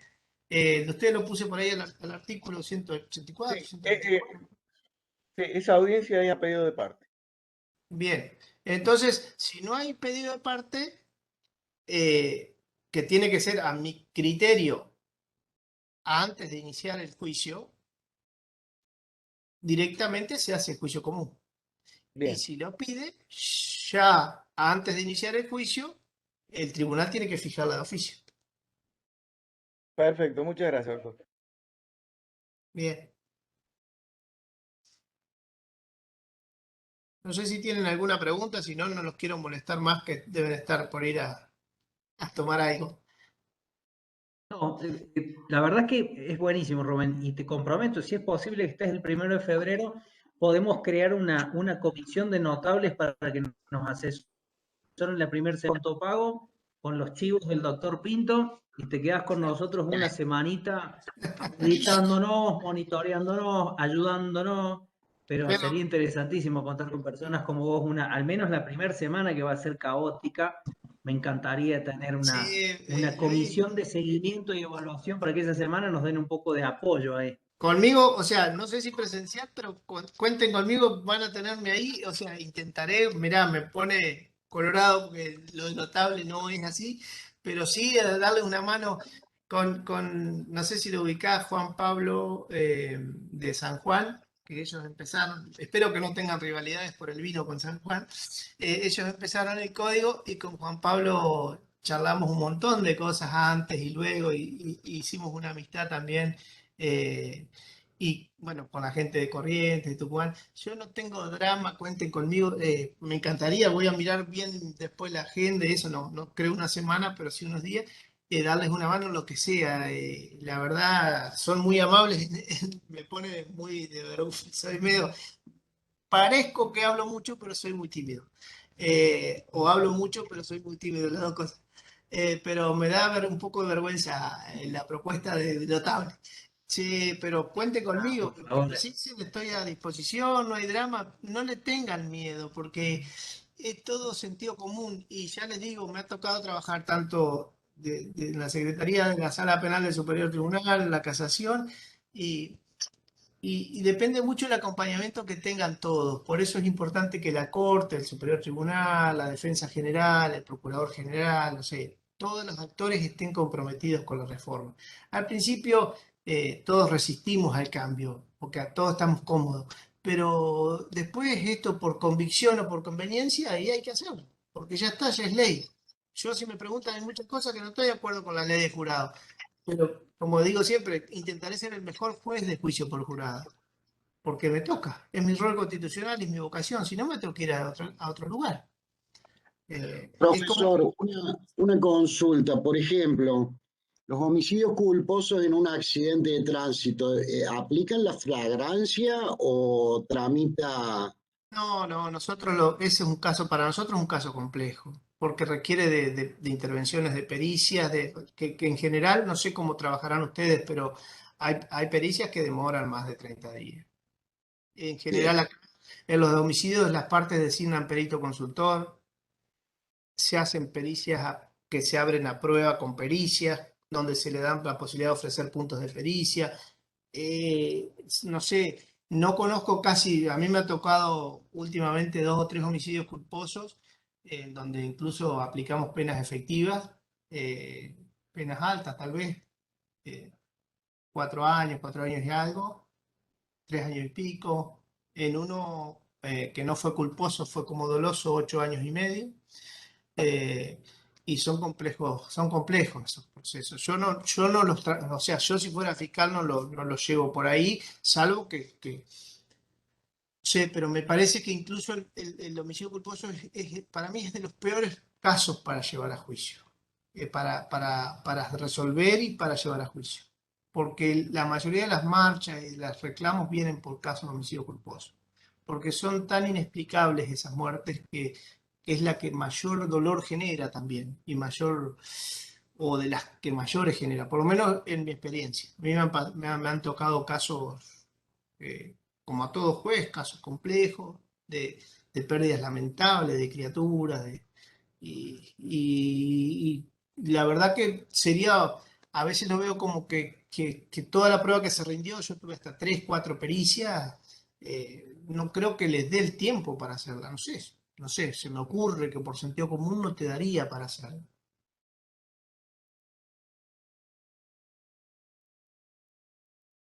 muy bien, muchas gracias. Bien,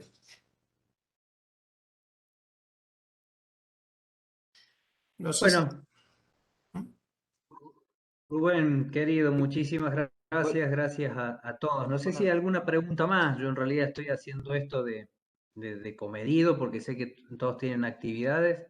No hay problema. Enormemente agradecido, Rubén. La verdad es que ha Buenas sido tardes. las cosas que hemos podido hacer, ha sido maravilloso, realmente. Creo que hay alguien pidiendo la palabra o alguien hablando, pregunto. Sí, buenas tardes. Quisiera Ahí hacerle una está, pregunta. Hernán Canuglio. Sí, buenas tardes. En el tema del trámite del delito en flagrancia, ¿sí? Yo quisiera hacer una pregunta o una observación.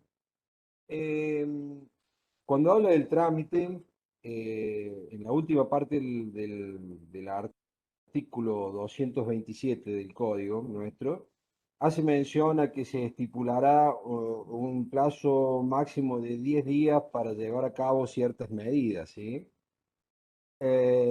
Y en relación, quiero saber cómo jugaría ahí, porque nuestro código, en nuestra constitución provincial, le otorga al defensor, sí, un plazo de 8 días para la prórroga de la detención y producir pruebas.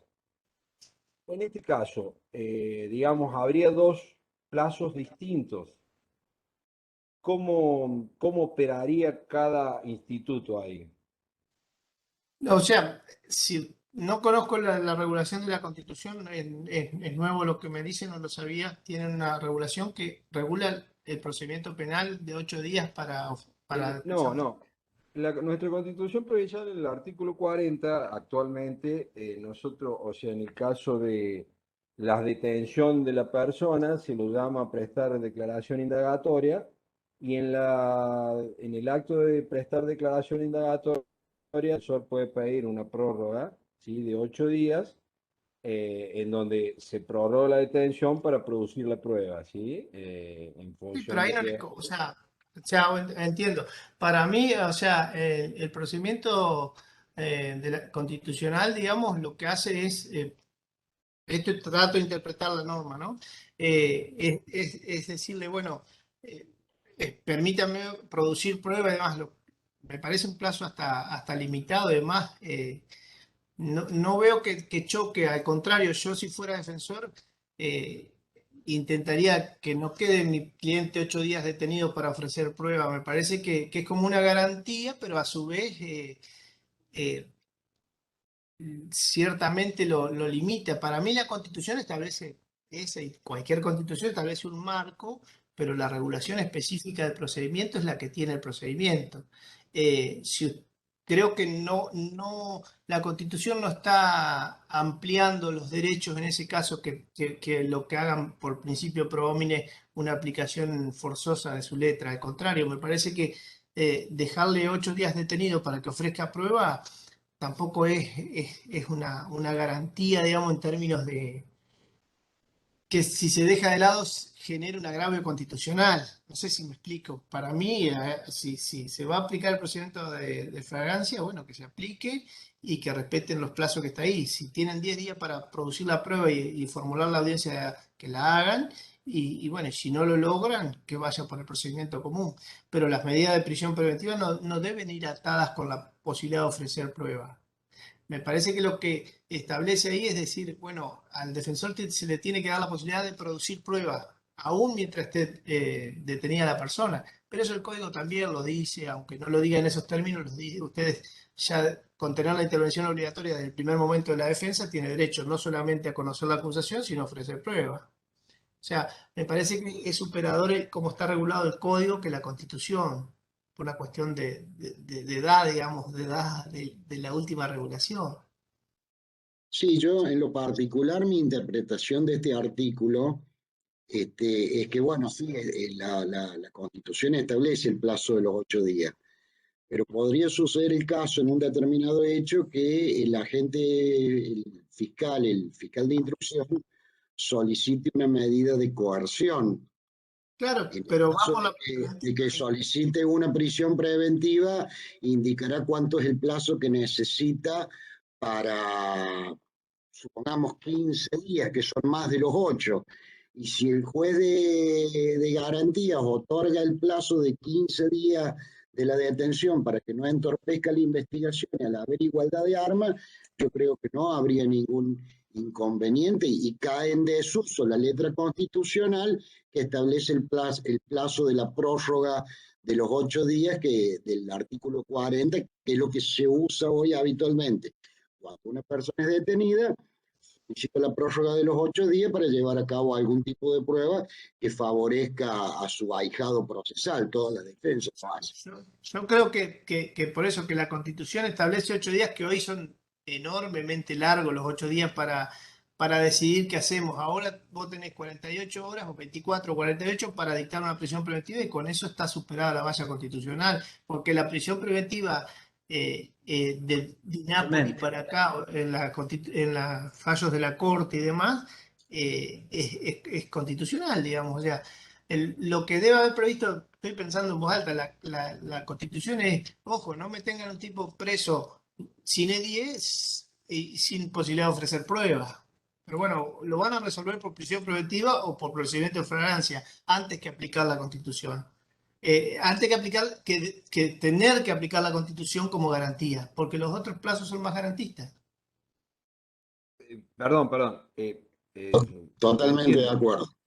lo entiendo.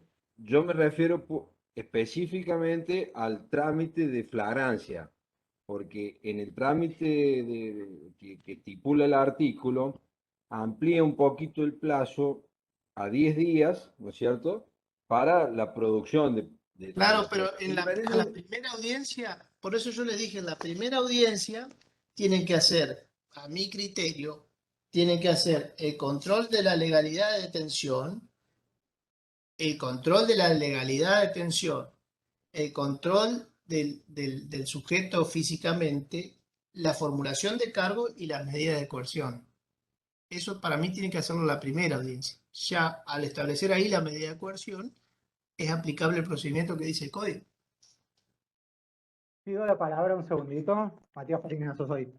Me Sí, parece sí. que es perfectamente compatible lo que establece el artículo 40 con lo que se ha previsto en el Código de Procedimientos. El artículo 40 establece para esta detención en flagrancia 48 horas más 8. El Código de Procedimientos establece 10. Lo que, digamos, no es que el juez va a resolver la preventiva en 10 días o en 8 días. Se difiere a pedido de parte el tratamiento cuando el imputado considere que eso hace a su derecho. Claro. En principio, en el Código de Procedimiento, el juez va a resolver inmediatamente, salvo que el imputado con su defensor consideren que quieren que esta resolución se difiera 10 días porque consideran que hace a su derecho aportar pruebas y demás. Pero si no, se resuelve en 24 horas, como lo establece la Constitución también, ¿no? Sí, sí. 48 más 8. Pero comparto eso porque te digo, para mí, yo si fuera defensor, que me resuelvan, y si después consigo pruebas que pido la revisión de la prisión preventiva y lo vuelvo a tratar dentro de los 8, de los 10, de los 15, de los 4 días. O sea, no causa estado la prisión preventiva. No es una sentencia definitiva. Entonces yo no tendría problema que me lo resuelva después. Y yo en 24 horas consigo prueba, pido la revisión. Nosotros trabajamos mucho con el concepto de revisión de prisiones preventivas. Incluso llegan a la Cámara, hoy tuvimos una, o sea, 1 o 2 por semana nos llevan de revisiones. Porque el juez le dice que no, van a la Cámara, las tratamos, a veces le morigeramos, a veces no. Pero eso es mucho más continuo, más con las audiencias, porque como todo se hace por audiencia, pero las prisiones preventivas, mi consejo es que las resuelvan inmediatamente, a lo sumo se tomen unas horas o si necesitan, pero el defensor va a tener la posibilidad de plantearla siempre a la revisión, por lo cual no habría agravio. Para mí, no sé si... Estoy de acuerdo. Sí. ¿Hay alguien más por allí levantando la mano que quisiera hacer alguna pregunta? Si no, vamos a liberarte, Rubén. Bueno, me voy a ir a cocinar. No, Bueno, muy bien, muy bien. Somos porque todos me quedé cocineros. segundo yo. Rubén, de verdad te vuelvo a agradecer. Ha sido muy Bueno, importante. Agradezco también el compromiso y la participación que han tenido muchos sí, actores. En estas 2 jornadas que hemos tenido con vos, han sido de las que más has sostenido la cantidad de gente conectada. Creo que esto bien. habla claramente de que se han mantenido interesados en el tema. Nos sirve mucho encontrar tranquilidad. Yo sé que vos lo has naturalizado. Nosotros nos levantamos todos los días con la idea del qué será. Es natural Ah, al cambio. Pero en definitiva, nada, me siento respaldado por todos los que están acá. Veo defensores, veo fiscales, veo profesionales, veo operadores judiciales que están todos comprometidos con la reforma. En el peor de los casos es como dijiste vos, si hay correcciones que hacer, se harán las correcciones. Partimos desde un lugar común todos. Por suerte la jurisdicción completa, digo, la provincia de San Luis, las 3 jurisdicciones arrancan con el sistema, excepto el tratamiento de lo residual, por supuesto, pero en definitiva nos abocamos el 1 de febrero todos juntos a un sistema que lo vamos a sanear, lo vamos a equilibrar, encontraremos todas las correcciones que sean necesarias porque hay absoluta voluntad. Lo que está claro es que el 1 de febrero esto arranca definitivamente, por si hay alguna duda, porque por ahí siempre te preguntan, che, ¿lo van a posponer? No, de ninguna manera, se pospone. El 1 de febrero arranca, o sea que tenemos que seguir construyendo destrezas por sobre todas las cosas, comprensión práctica del sistema, y si Dios quiere te tenemos en febrero acá. bueno, Ya te bueno, saqué el pasaje, o sea, hablé con tu secretaria, me parece que tenés en el mail el pasaje. La que tengo acá es mi perro, no, Rafaela, que viene, Lila, vení. Viene, esta es mi secretaria, me acompaña en todas las clases. Che, no, les agradezco enormemente, pero ténganse fe. Yo me acuerdo cuando yo vengo de un pueblito muy chiquito que se llama La Roque, y me fui en tren a estudiar a Buenos Aires, que eran 12 horas de viaje en tren. Bueno, 8, 10, después hizo 12. Y me acuerdo que fui a la Facultad de Derecho, un pueblito así, la facultad y empecé a trabajar enseguida, laburé, estudié. Y mi vieja siempre me decía, mirá, todo está hecho para seres humanos, vos te considerás un ser humano, bueno, vas a estudiar, vas a recibirte, vas... Yo siempre pienso eso cuando hay una dificultad, voy a decir, está todo hecho por seres humanos, ¿qué problema puede haber? O sea, bueno, tendrás un inconveniente, lo vas a solucionar, lo que veo que tienen 110 personas, había ahora hay 97, con un compromiso, como decís, enorme, qué sé yo, estarán nerviosos unos días, pero después van a ver que es como rendir un examen, con la satisfacción de que esto sale y va a andar bien. El tema es la gestión, más que acá no precisás eruditos, precisás gente que gestione, que labure, que ponga sentido común, nada más. Y el otro, lo que te enriquece como juez a mí son los planteos de parte. Y por eso a veces te aburrí en los juicios porque les debe pasar a los colegas que están en los juicios orales hoy, que introducir por lectura parece que viste un escribano. Entonces, me parece que les va a costar un poco, qué sé yo, adaptarse a esto de la prueba, del testigo en debate, de los debates se hacen más largos. Bueno, qué sé yo, llévense más café, más mate, no sé. Pero las cosas se van a ir resolviendo, no hay nada de otro mundo. Y cuando miren los juicios que hacemos nosotros, se van a dar cuenta que la mayoría hay muchísimo para mejorar. Así que métanle para adelante. Y les deseo feliz en Navidad o los que sean que crean en todo eso. Y bueno, que tengan un Gracias, buen Rubén. comienzo de año. Y haremos lo posible para Gracias. dar una vuelta por allá. Gracias, Rubén. Mi aplauso y mi agradecimiento a todos, a los organizadores, es decir, me siento parte, pero en definitiva a todos ustedes los que están acá han sido parte de esta gesta, de esta gestión y de lo que viene el 1 de febrero. Yo la verdad como procurador hace muy poco que estoy acá, me toca justo entrar en este periodo neurálgico.